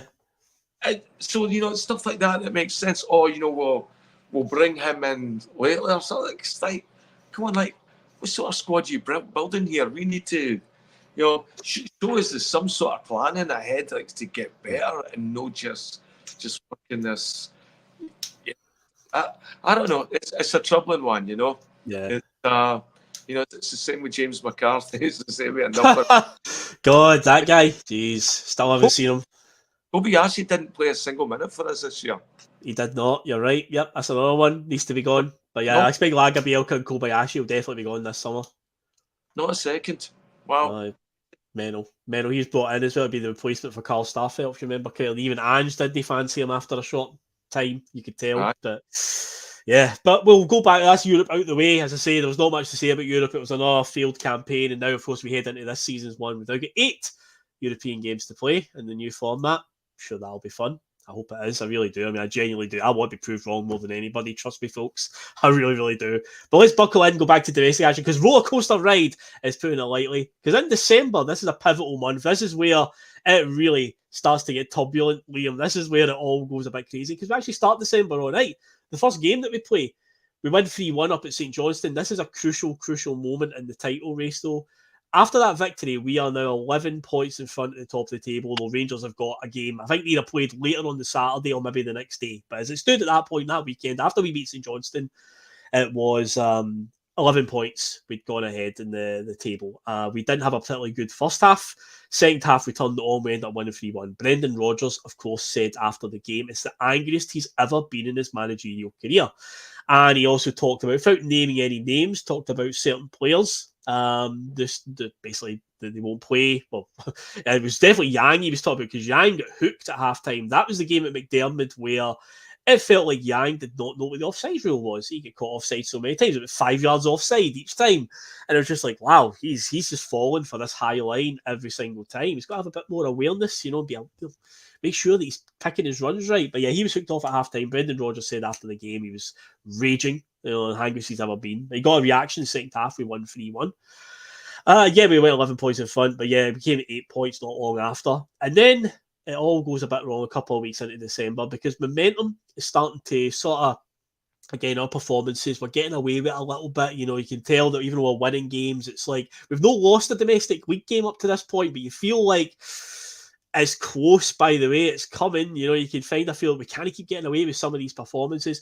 Of course, Rangers have now at this point appointed Philip Clement. He's got a bit of a tune out of them. He's actually winning these games that Michael Beale was dropping points in. He's won them the League Cup as well. He's kept them in Europe. They're going to be in Europe in the second half of the season. They went away to Real Betis and won, which nobody thought would happen. So he went away and won there, so he kept them in the Europa League. So they had a bit of momentum there. They won the League Cup and whatnot. And then we go and play Kilmarnock and Hearts in a disastrous 6-day spell. We go down to Rugby Park. We were lost already. Lost in the League Cup at the start of the season. We go down there. In the first half, I thought we were great. I thought we played absolutely fantastic. Matt O'Reilly puts us ahead and we're comfortable. And it's like, well, we just need to keep doing what we're doing in the second half. But as I said earlier on, and this would be a running theme of the season, we, for some reason, were not a 90-minute team at times this season. You got a really good first half and a terrible second half, or vice versa. And this was one of these performances where we got a good first half, but didn't extend our lead. If it's only a 1-0 lead, I find, with Celtic, we're in trouble, because what happens is these teams keep themselves in the game till late on and then they just go for it. And Celtic this season on more than one occasion were shell-shocked when a team really has a go. So Kilmarnock kept themselves in the game. Second half, their aggression levels went up. Long balls causing all sorts of havoc, and we capitulate with 10 minutes to go and concede 2 goals. Nat Phillips bundles one into the net, and I think Daniel Armstrong scored the winner when he just chipped it over Joe Hart from close range. And then the next week, probably the lowest point domestically of the season, we play Hearts at Celtic Park. And they're 2-0 up within 20 minutes. Shankland and Kingsley, who's the left back, takes a pretty decent free kick, to be fair, and beats Joe Hart. But we don't even race a single shot on target the entire game. And it's at home. It's at Celtic Park. Tynecastle, we know, can always be troublesome for us. But to not even register a single shot on target, half-time, we're walking off. And, of course, that's where the infamous moment happens. Because, of course, it's December. It's Christmas time's coming up. And naturally, to appease the children, who have we got? We've got a special guest to do the half-time windfall, guys. Give it up for Santa Claus. And it's like, boo! Fucking boo! And oh, my God. Oh, the picture.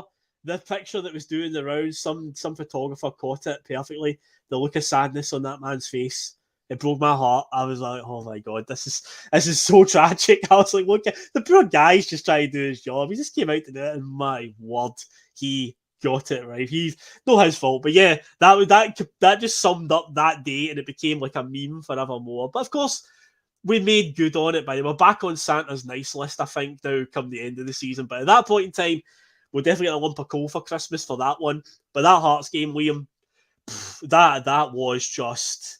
I mean, that was worrying. The alarm bells were definitely going off at that point where you're just like, what is happening to this team? We've went for 11 points in front just a few weeks before, and now Rangers are literally breathing down our neck. And, of course, they had the famous, we've got games in hand, Timmy. We've got games in hand. But, of course, as they will always learn, they always learn it the hard way. You better have points on the board than games in hand. But at that point in time, they were quite rightly shouting from the rooftops. You hear all the sirens. That's the... Do you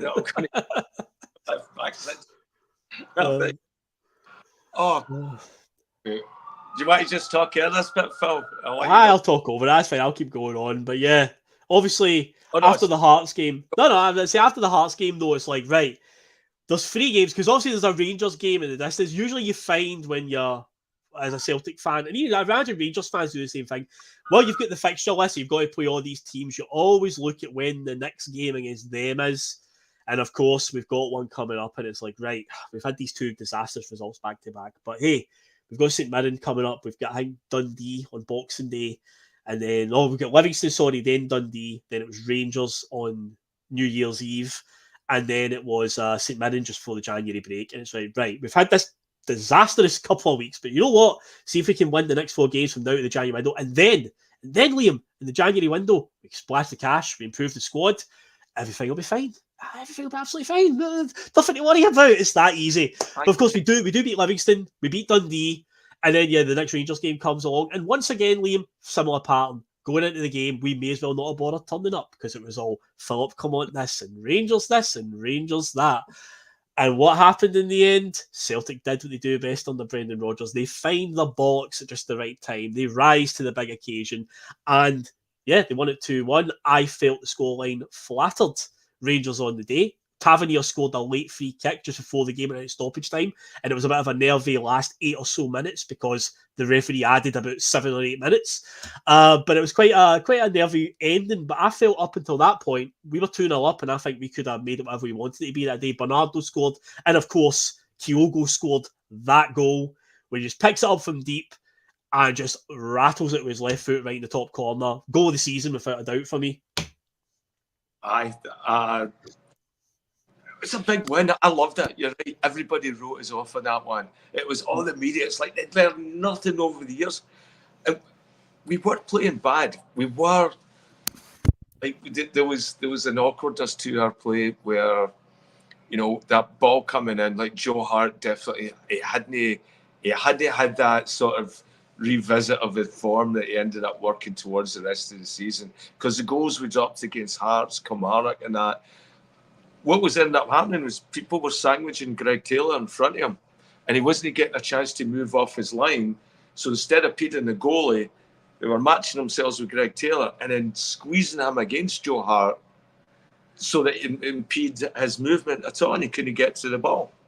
And that seemed to be a regular tactic, and a couple of them scored against us, and we had some like really, really difficult ones to clear as well that all came from that, of just creating that sort of chaos within our box that our goalie can't get moving, you know, and that was frustrating as well. It's like, okay, come on, who's coaching us on set pieces here and how we defend and all that? Because how's Greg Taylor getting left with guys that are 6'4" and stuff that basically right on Joe Hart? That needs to be addressed. That's where your captain is to, you know, sort of like make sure that people know their roles, or if that roles and somebody's, you know, mid-game and somebody's getting roasted by one player, they've figured out how to get past that player and he's having a nightmare. Somebody's got to do something to compensate for that deficiency. And that's what was frustrating. That's the problem I always had with Greg Taylor over the time, that there was never any learning from it. It was consistently the same mistakes, lack of height, lack of power, lack of bravery, lack of speed, lack of pace. It was just lacking in everything, and it used to show up, and it cost us goals. And honestly, I really got depressed at that time. I thought, yeah, that we'd messed this up. In a league where we didn't want to give them a sniff, we didn't want to let them back in it, because we were hearing what was going, just with them being close to it, not in front in January, but just close to it. All the big Billy big boys and that, and yeah, it was like it was a weird time. And as you said, okay, so our only parachute, our only thing is that we knew that the January window was coming up. Yeah. Going to have a run at this now, because you came in, you wanted to assess the team. We had it all figured out in podcast. Well, here's what we're going to do, and we're going to strengthen here, and here. And some of these guys will be embedded in for Champions League next year. It's like, oh my God, we were all over the place. That's the thing. Like, with them being so close, you thought that'll prompt the Celtic board, because their whole thing is we want to be ahead of them. And if they're now breathing down our necks, even though we won that game, they still had the infamous games in hand. But yeah, it was still like, you know, this is a bit too close for comfort. We were 11 points in front just a month before. And it's like, they're now right behind us. So if we go out in the January window and do what we need to do, we'll have no problems at all. So obviously we beat Rangers 2-1. We keep them at arm's length for the time being. We then beat St Mirren quite comfortably in the last game before the January break. But as I felt with Celtic a lot this past season, every time I felt like we've turned a corner of momentum, something would happen, like an international break or something like that kind of halts the momentum. And yeah, that of course happened with the January break comes at quite a bad time, because we've just beat Livingston, Dundee, Rangers and St Mirren, and yeah, we're off for 3 weeks, but we come back, and after beating Buckie Thistle in the Cup, that first league game back against Ross County summed it all up. We just looked dire that day. Alistair Johnson scores a scrappy goal after 2 minutes, and you could have went home after that and you wouldn't have missed a thing, because that was the only goal of the game. We won 1-0. That's how it ended. We had a penalty as well, and as one of the many sub-stories of this season, where our terrible luck at penalties continued, Lewis Palmer stepped up and he missed. But hey, don't worry, folks. VAR stepped in and said, actually, encroachment, somebody was in the box, so the keeper came off the line, one or the other. Have another go at it, Luis. Here you go. No hard feelings, mate. Have another go at it, mate. And he missed again. And yeah, it was just, that summed up. And it's two of the worst penalties I've ever seen. He did the same thing twice. He tried to be a bit too confident the way he tried to place it down. No, just no real power, no conviction in it. Just try to place it to the goalkeeper's right-hand side both times. And the keeper saved it easy. And I felt like that was a real, we're talking about Palmer, his sort of drop-off. I think that game in particular was a real pivotal one. But that whole incident, I think, just really soured the crowd that day, because of course there is the famous, full time, and there was some boos. I can't deny it. There was some boos. There was a bit of discontent because, again, it was such a laboured performance, and there's a close-up of Alistair Johnson looking quite bemused that, like, the booing is after we win. But yeah, I mean, that's how it was. And then, of course, we then follow up with a 1-1 draw to Aberdeen at Pittodrie. Majowski scored that day during the January window. Of course, I don't want to say we never really made any concrete offers for Majowski, but his name was always floating about as Celtic might, should make a move for him. A lot of fans were calling for it. He goes and scores that day. He just, Nawrocki just can't deal with him as he's running towards him. We drop of the shoulder. Nawrocki's backpedaling the whole way, and he just bends it into the far corner. Nicholas Kuhn, of course, scores the equaliser.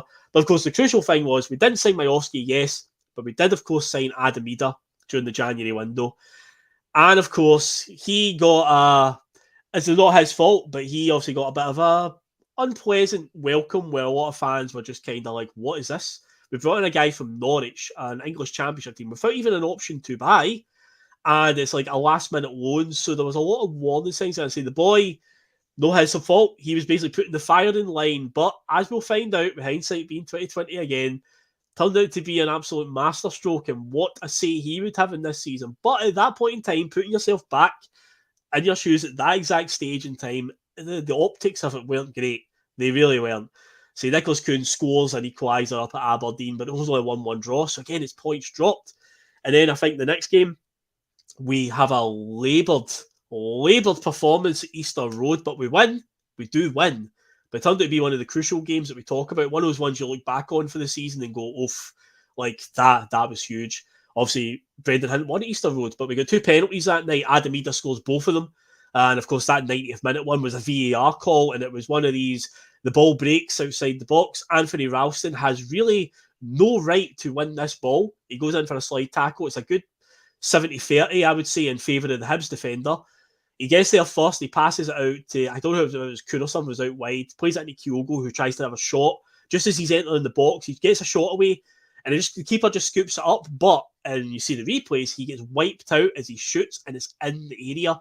And as much as Rangers fans can crow conspiracy and this and that and whatever, if it's in the box, it's a penalty. The referee reviewed it on VAR. It was obviously given. Adam Ida stepped up, 90th minute, and tucks it away. And a crucial victory in the end, that one, Liam. That one changed the season, and it was the first time you'd seen that tenacity back in Celtic in a long time. That was the we didn't stop mentality, and it came from one of our Scottish players, Anthony Ralston. I think, pound for pound, Anthony Ralston's a much better player than Alistair Johnson. And I don't think Alistair Johnson would have made that ball. Anthony Johnson knows what it means to play for Celtic and knows what a win means to us. And you've seen him pop up and influence games in that manner before. He's done that in many European games where you've seen him coming sliding over to stay tackles. I think if Anthony Johnson was given the same opportunity that we've given to Alistair Johnson or Greg Taylor, we'd be going into the Scotland games against Germany confident that we've got two good fullbacks. Because I think I was the first time I seen Ralston come to the team. I thought, wow, we look like we've got a Kieran Tierney for the other side. You know, like I thought there was something about him that, okay, he's that same sort of thing. He can whip a ball across. He gets something doing. He's no bad in the air. Like, he's not really showing himself up defensively, like where you can pinpoint and go, I remember that huge goal we lost. You know, you can point to many other players in their sides that, you know, that have been given that grace that he doesn't get for some reason. It's one of the puzzling things about Celtic this year. You go on some of the message boards and the Twitter and all that as well. There's conversations about Greg Taylor, new contracts, and what a player and that he is. Good to have it around the dressing room, Liam, I hear. What? He's good to have it around the dressing room, I hear. He must be fucking brilliant, mate. He must be better than Kevin Bridges or something, you know, because, you know, he sports Celtic as well. I know which one I'd rather have, T-Time McGregor, or getting Kevin Bridges. Yeah, I think if Anthony Ralston was given that same opportunity and that same chance to play as many minutes and as many games as those two have, he'd develop a much better football because he's still, you know, he's 5 years, he still does things that you see that he's got lots in his game. There's a couple of balls that he put through to Kyogo for some of the goals that we scored as well, like in the following games came up. But absolutely brilliant balls and showed a lot of creativity and a lot of bravery to even try it. But knowing that you can see Kyogo's run better than, say, Johnson or Taylor and that, who our first instinct now is to just pass back. Yeah. I'm hoping Anthony Ralston gets a good run with the Scotland team and he's back and it's like, okay, you know what? Canadian international doesn't cut it, you know. Canada's not for a reason. As it stands right now, Scotland don't have any fit right backs for other than Anthony Ralston, so I've got to imagine he's on the plane to Germany and he starts against Germany a week on Friday. So keep an eye on it. We'll be keeping a close eye on the Celtic. As I mentioned last week, I'm planning on fronting up and doing some Euros related content during it, and particularly we'll be watching it for the Celtic boys because one of our boys isn't going with Denmark, as it turns out, which is a bit of a surprise to many. But yeah, as is after that great Hibs victory, that one where we finally got the ghost of Easter Road exercise, Liam. Brendan Rodgers has finally conquered the last hurdle that he had to conquer, Easter Road. He's done it. He's planted the flag.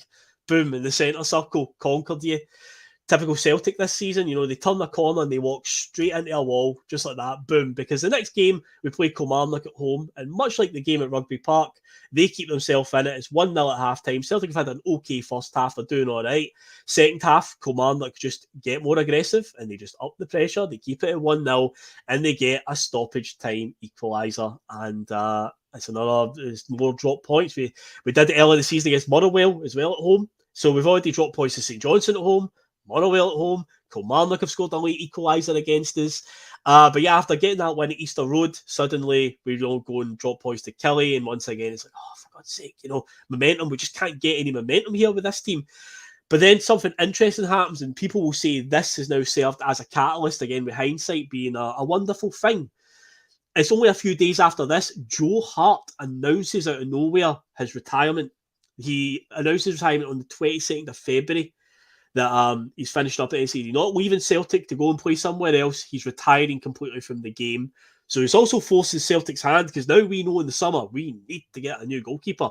But yeah, Joe Hart announces it. And as again, with hindsight being 2020, this would end up being a real catalyst, because we've heard the interviews in the sort of tail end of the season, they're talking from Callum McGregor saying how the players wanted, you know, to give Joe Hart the send-off he deserved. And his performances seemed to be, they just went through the roof. There was obviously a few, you know, in the first half, there was a few moments where some of the goals he conceded, you can say he was definitely at fault for. But I said that a few times on this show, talking about with the Player of the Year awards coming up. I was like, Joe Hart is a justified winner, and it wouldn't be deemed birthday cared pish to give him as some sort of, you know, he's retiring, let's give him it as a sort of token gesture. He would have bloody deserved it, because he was excellent. After that moment, it was a weird thing, you know, but I say at the time, it was a real kicker, because it's like, oh, you know, Joe's been great for us. But yeah, it was one of those, at the time, again, going back to it, we've just dropped points for having a bit of a stuttery season, and now we've got a player announcing he's retiring. Is all not well behind the scenes? What's going on here? It caused more questions than answers. And then, of course, the very next game we play is another one of those, much like the Hibs game the week before, it's another one of those crucial moments. We're playing Motherwell at Fir Park.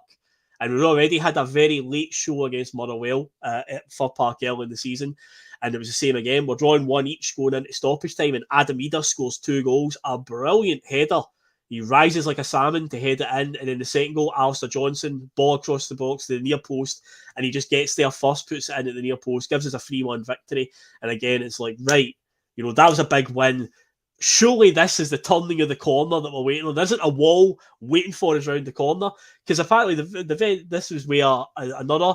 It feels like this whole week in February of 2024 was such a crucial week. Joe Hartnell's retirement, the last gasp win against Motherwell, and then, Liam, do you remember all of the brouhaha that came from the Motherwell game?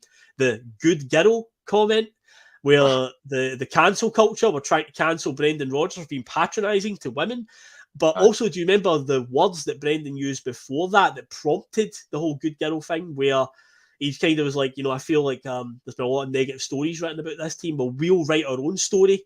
And obviously he's alluding to you guys in the media have basically got them down as the winners already. We'll decide our own future. That's what he's basically saying. So she's obviously being like, oh, well, can you elaborate on that one, Brendan? You'll try to push him. And he was just like, no, basically, you know what I'm saying. I don't need to explain it to you. You know what I'm saying. So that's what he's like, yeah, whatever. But that has obviously worked again as a sort of catalyst, a bit of a siege mentality is developed, because in the end, with Brendan's philosophy about we'll write our own story, he was certainly right in the end. But this was the catalyst. Is this 1 week in February is a crucial week when you look back at it? So somebody that works in advertising, you know how long it takes to break a campaign, something that you do for like season tickets and all that.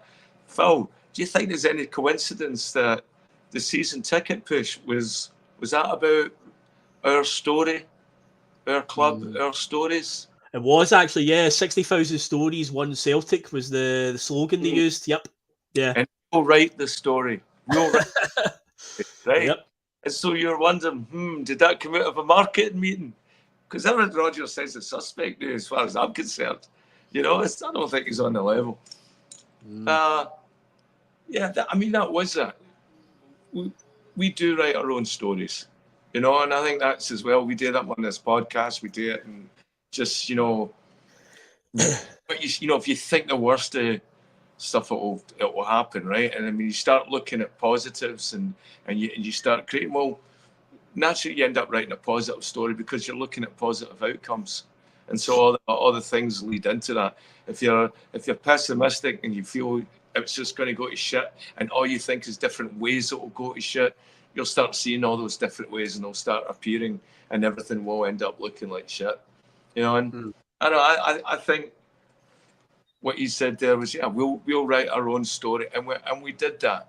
But I think each of the fans have a different story of that as well too. And it wasn't, the Rodgers part of it, I'll see you in May, and we'll write our own story and all.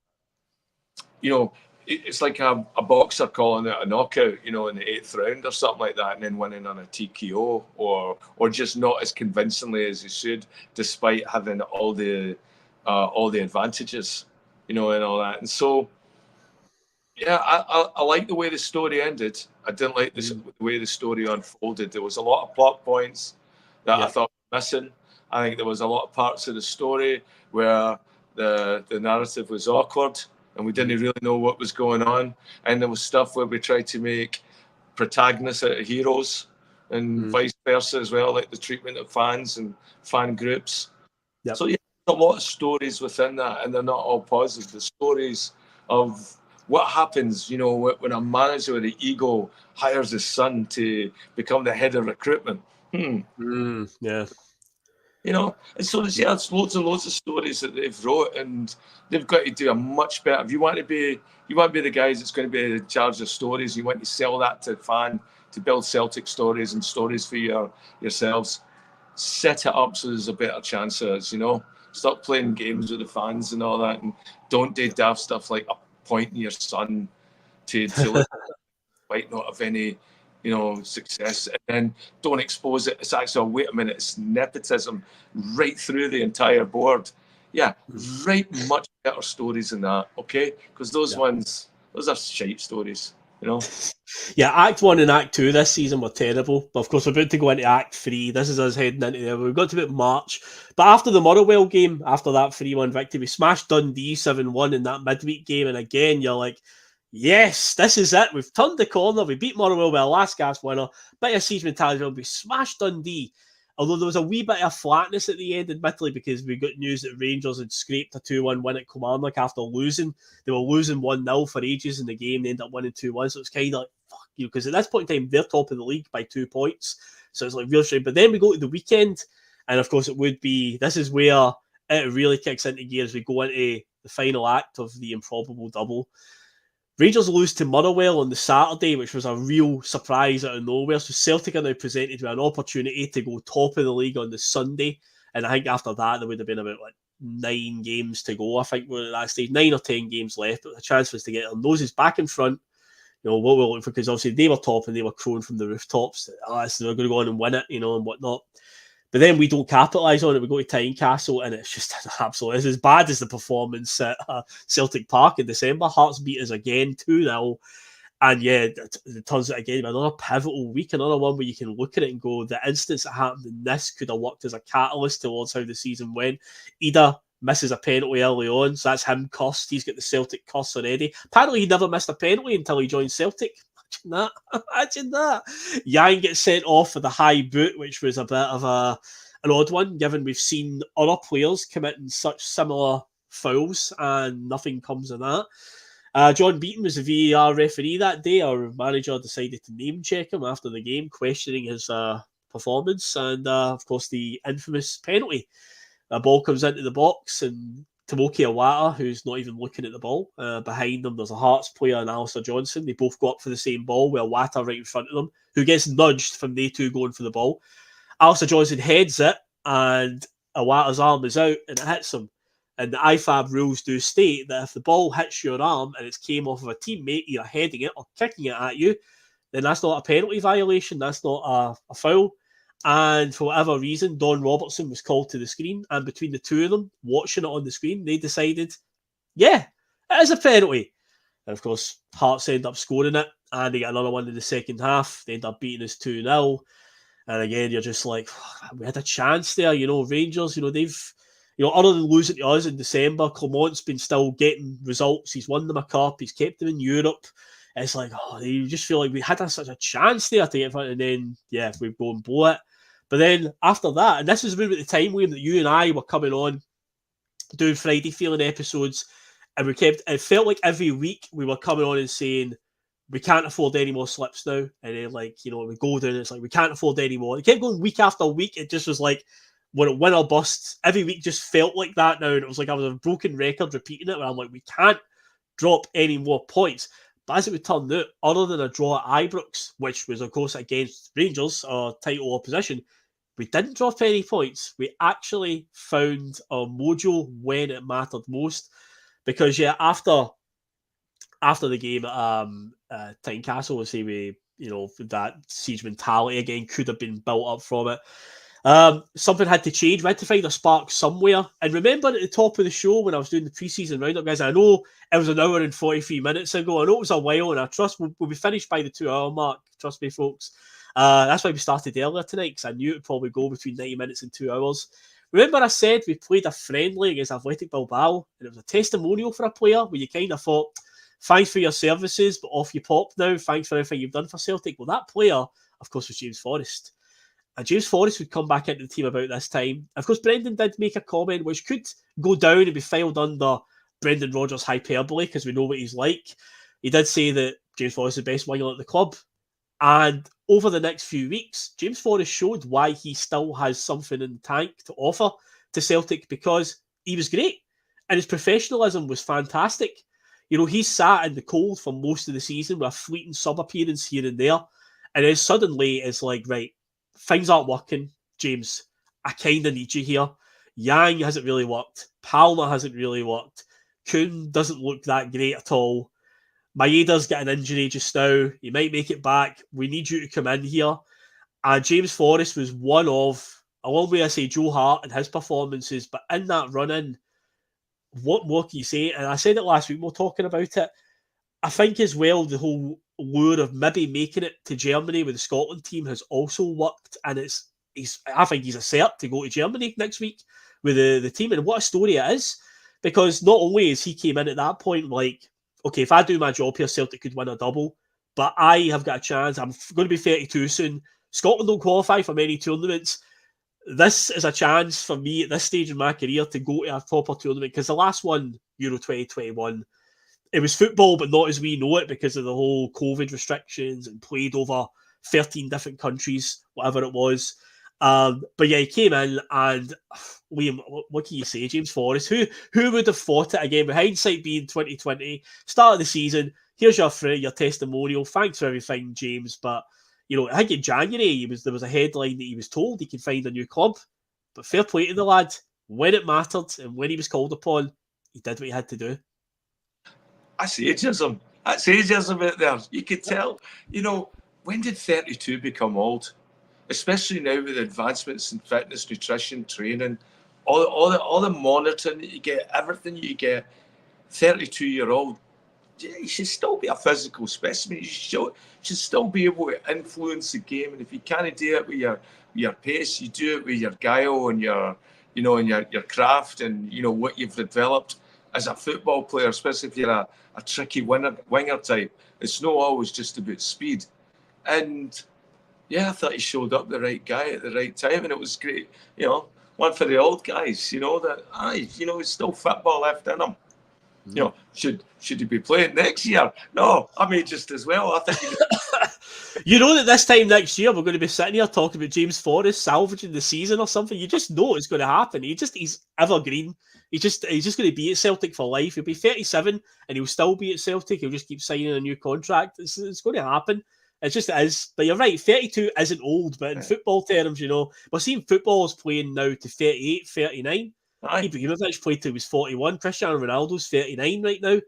And it's like, the players are playing for longer. So, yeah.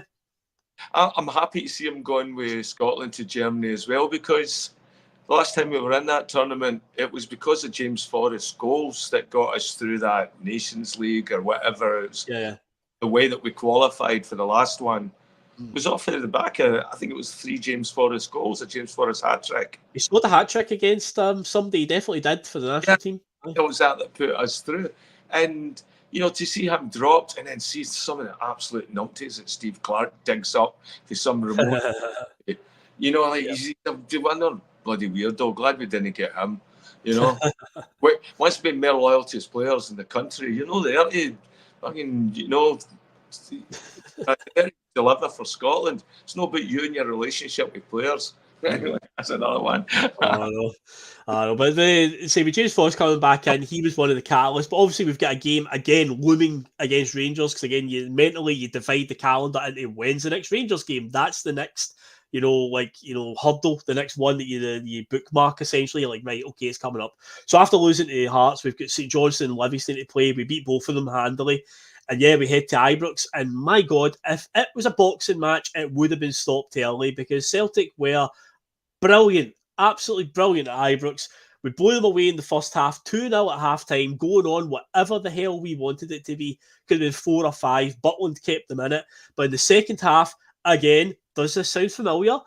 Decent first half, second half we fell apart. Seema came on at half-time and seemed to just have all sorts of luck running down that right-hand side, causing us problems. We couldn't really get out of our own half in the second half, and yeah, Rangers get 2 goals. They obviously had a goal disallowed as well for a foul in the middle of the park, very similar to the Lagerbielke one at the start, where one of our players has dwelled on the ball. I think it was Hatate this time, and he's been muscled off it, but they've obviously clipped him, winning the ball, and it's went down as a free kick, so it's been reviewed by VAR, and that's obviously spared our blushes a wee bit. But yeah, it was a ropey one, that, because Rangers were real. That would have been 2 quick fire goals, and who knows what it could have been at that point. But obviously it was 2-1 at that stage. We were kind of holding on, but Rangers got a late equaliser through Seema. Massive deflection off of Callum McGregor, who unfortunately played a really slack ball that led to it. He had no luck at all in that old goal. But then we go up the park. In the second half, we've not threatened at all. And after making it 2-2, within 90 seconds, we've gone 3-2 up. Adam Ida scores.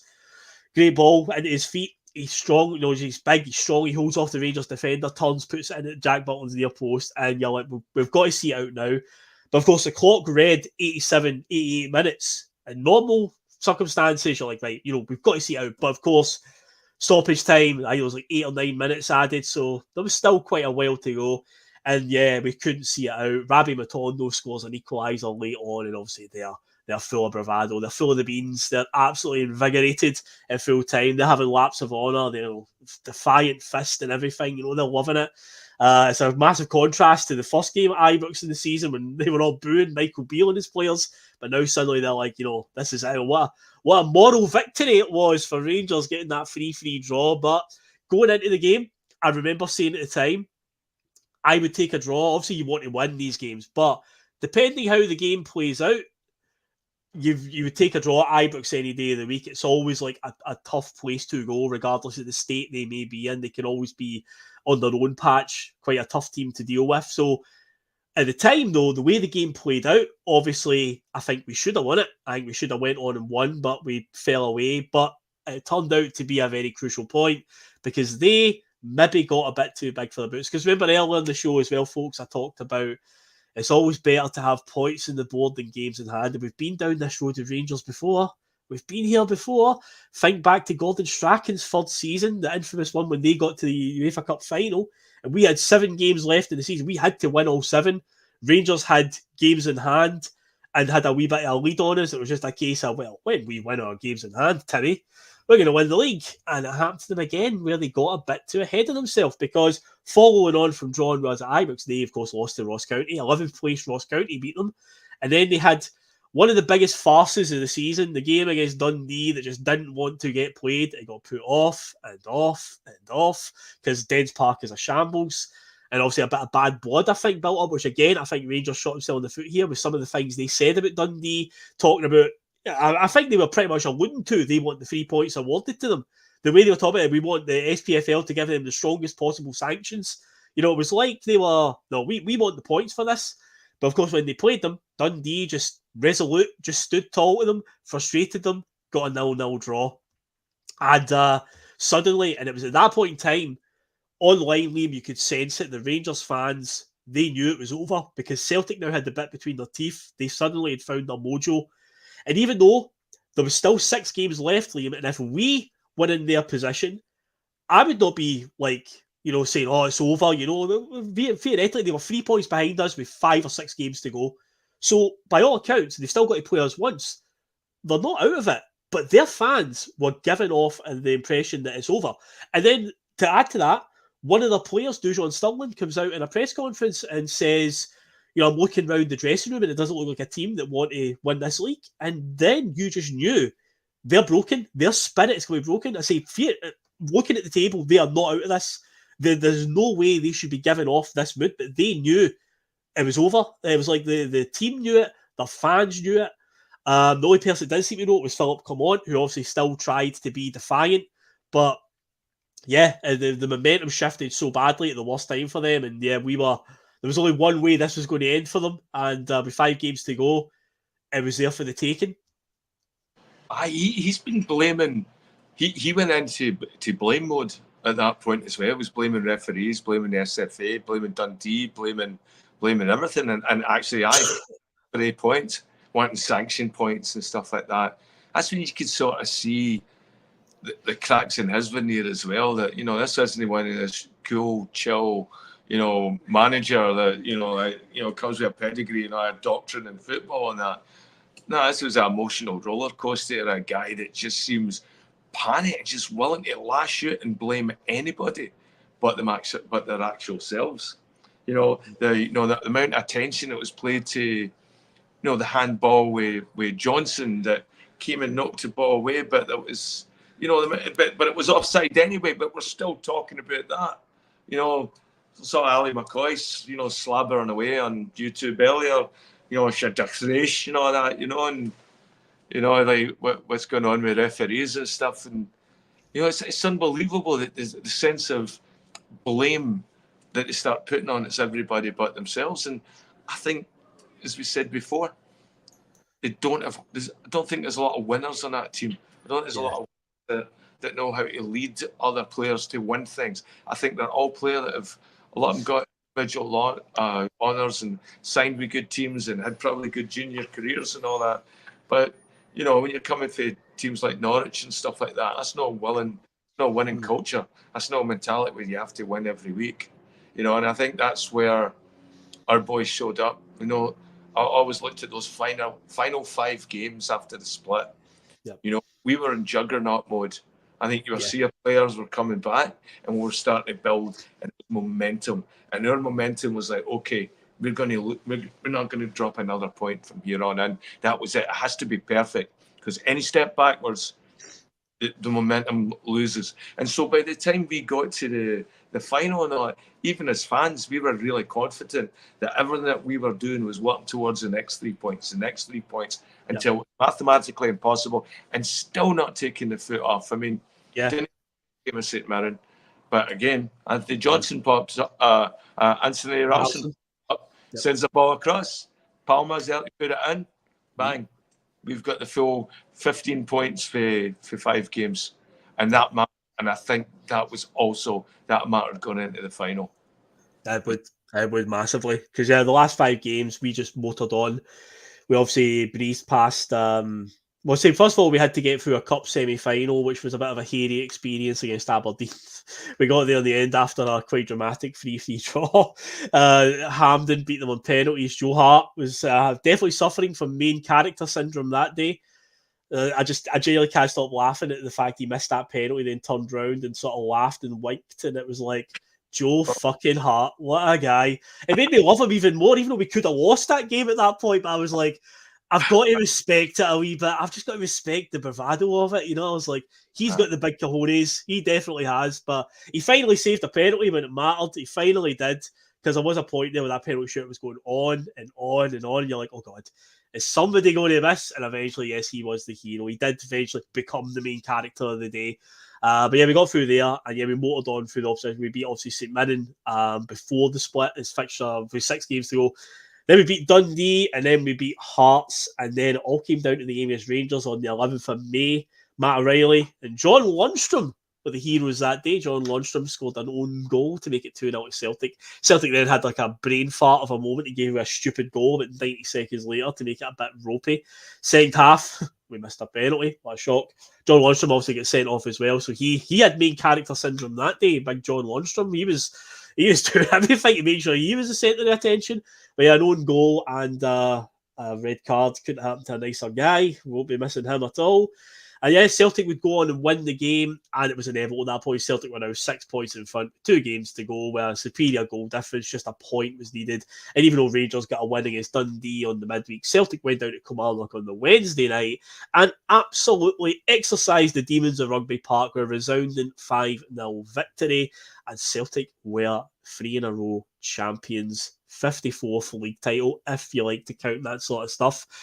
I know the team on the other side of the city like to count it, and trust me, they're shiting it now for next season, because see all that decal that they've got Rune Ibrox about 55 league titles and 27 league cups and all this, and world's most successful team. That might have to be coming down in a year's time. I think they're going to have to get the decorators in and get all that taken down. And the thing is, statistically, they're not. But if we obviously win a trophy, if we win the League Cup later this year, then statistically that would put us ahead of them, and they would then have to acknowledge us, because they've made this stat up themselves. So they would have to then acknowledge us as the most successful team. I can't wait for that to happen. But a few moments ago I said Brendan Rodgers talked about finishing the story. There was one more piece, one more chapter, a bonus chapter to this season. Finish the story. Last week's Scottish Cup final. Last week's, wow, because I've not had a chance to properly talk about it yet, but Jesus Christ. For a neutral point of view, not that I care what the neutrals think, but I'd imagine it wasn't a great game of football. Me and my dad said that at the game at half time when we were there. We were like, this game's fucking terrible. Both teams were just cagey. Nobody really did anything in the first half. It was a drab game. Second half, I don't buy the narrative, Liam, that Rangers were great. There's this whole thing that they were, like, obviously the managers crowing about they were the dominant team and shots on target and XG and all that pish. I don't buy it. I think they were okay, but they weren't dominant. Celtic invited trouble onto them, which is a common thing for us. We seem to invite pressure, but I don't think Rangers were fantastic. But I kept saying to my dad and a couple of the guys around us, because obviously we're getting a wee bit panicky, there's the games going on, but see if we just get one chance, just one clear-cut chance, because up to that point we just hadn't made anything, and I'm like, all we've got to do is just find something just out of nowhere. I feel like we'll score.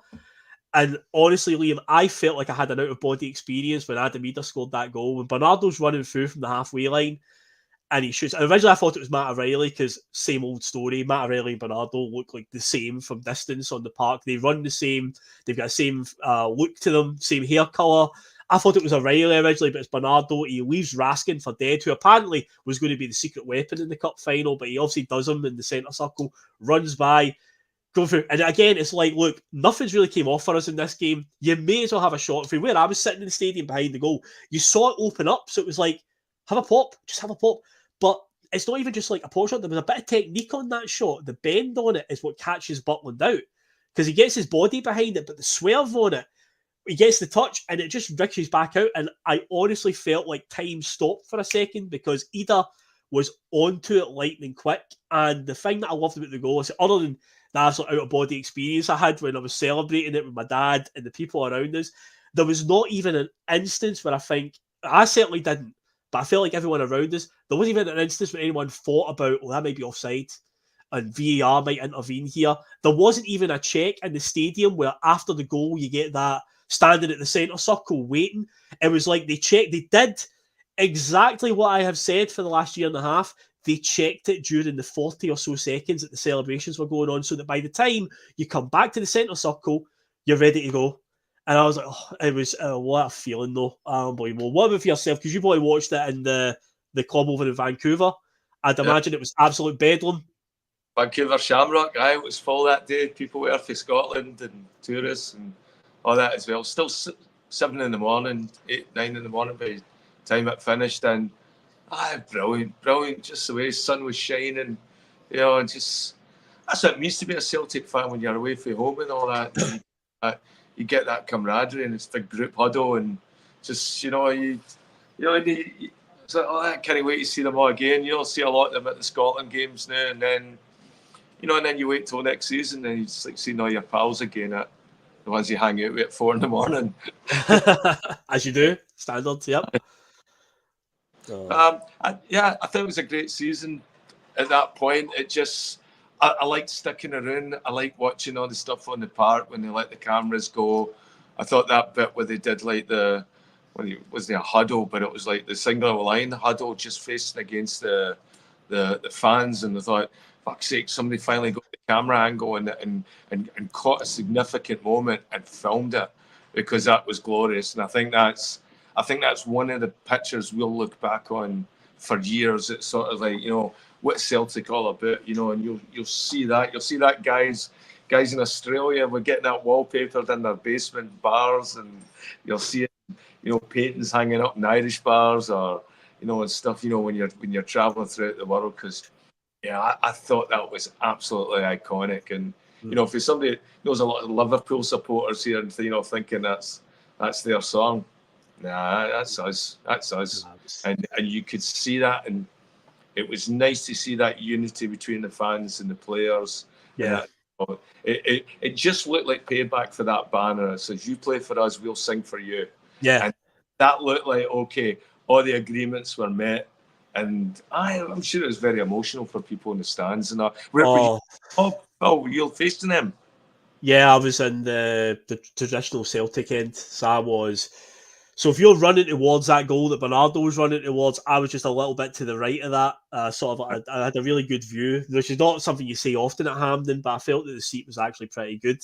But yeah, it was fantastic. And the most satisfying bit about it as well, any win over Rangers is satisfying, right? But I said last Friday, before when we did the cup final episode for Friday Feeling, I referenced how sickened I was, and I still get sickened this day when I see that Lovenkrands last minute win on the Scottish Cup final, And now I'm so happy, so happy that we've now got a last-minute cup final goal against them. And it's not even a good goal as well. That's the best bit about it. It just sickens them even more. Their superstar goalkeeper who never makes any mistakes. Oh dear, oh dear. So it was a perfect end to a mad season. But there you go. 2 hours and 4 minutes. I knew it would be a long one. But hey, that's what Bustalgia is. It's been a long time since I've done a Bustalgia show. But yeah, I thought, well, let's talk about the season that just passed because it's up there. And as I said at the top of the show, if you happen to stumble across this video in 2027, 3 years from now, then it'll be a bit more nostalgic. But obviously right now, you know, it's obviously just only happened last week. But I thought, let's cover it anyway. Let's get it done now. Let's talk about it. And yeah, what a season it was. Hopefully it's not as dramatic next season. We get a nice, comfortable title race and we win it by about 15 points. That'd be fantastic, Celtic, if you could do that. But yeah, we're going to head off, folks. It's after 10:30 at night. But yeah, a nice 2-hour show. It's been good to be back doing a bit of Bustalgia. There will be more Bustalgia episodes over the course of the summer, and I've got a few ideas planned. I ain't got much seasons left I can cover, but I have got a few spin-off ideas that I'm going to do with a few of the members of the bus as well. Well, obviously, as I said, I'm going to do some content about the Euros, the Scotland Trials and Tribulations. I said last week there's a PMP. I'll do a Scotland-Germany PMP a week on Friday, 2 weeks on Friday, because it's a Friday night game against the Germans, so I think we'll get that done as well. That should be, I'm not holding much hope for Scotland in that game, to be honest, but hey, you never know. We'll do it anyway. I say there's a few Celtic boys out there with Scotland, well, it looks like there's going to be 4 of them there, because it looks like Lyndon Dykes might be missing it, so he might be one of the players that gets cut now without, just automatically because he's injured. So it looks like all 4 Celtic boys might be going. Taylor, Taylor, really. Ralston, Forrest, and McGregor. So yeah, we'll be looking out for how they do. And so look out for all of that. I think there's a wee bit of shake-up coming as well. Russell messaged us in the chat today to say he's got a few changes to lineups and whatnot, which I'm sure he'll come on and talk about at some stage. But yeah, we're going to head off, folks. Hope you've enjoyed the show. The chat's been great tonight. Also, great positive stuff. Thanks for all the compliments as well. Yes, people have asked how do I remember this. I have got notes on my screen at times. I bring them up, but I'll have them minimized most of the time to look at the comments. I'll basically have a glance at what I have to talk about next and then just be like, right, just for that. But yeah, a lot of it is still off my head as well. So it's like I've got very brief notes about this result, then it's just a case of fill in the blanks using what's in my head. But no, thank you for all the compliments tonight about that. I appreciate it massively. And yeah, enjoy the rest of your weekend, folks, whatever you get up to. No Celtic this weekend, sadly, but I enjoy it regardless. Go watch the cup final again, or watch the last minute of the cup final. I think I've watched Eda's go about 150 times now, genuinely. I'm not sick of it yet. So I may go do that. I may for my weekend just watching Eda's go again and again. Sounds like a good time to me. But Liam, thanks for coming on, mate. Been a great show as always. And yeah, folks, we'll catch you later. All the best, and we'll see you on the next one. Catch you later.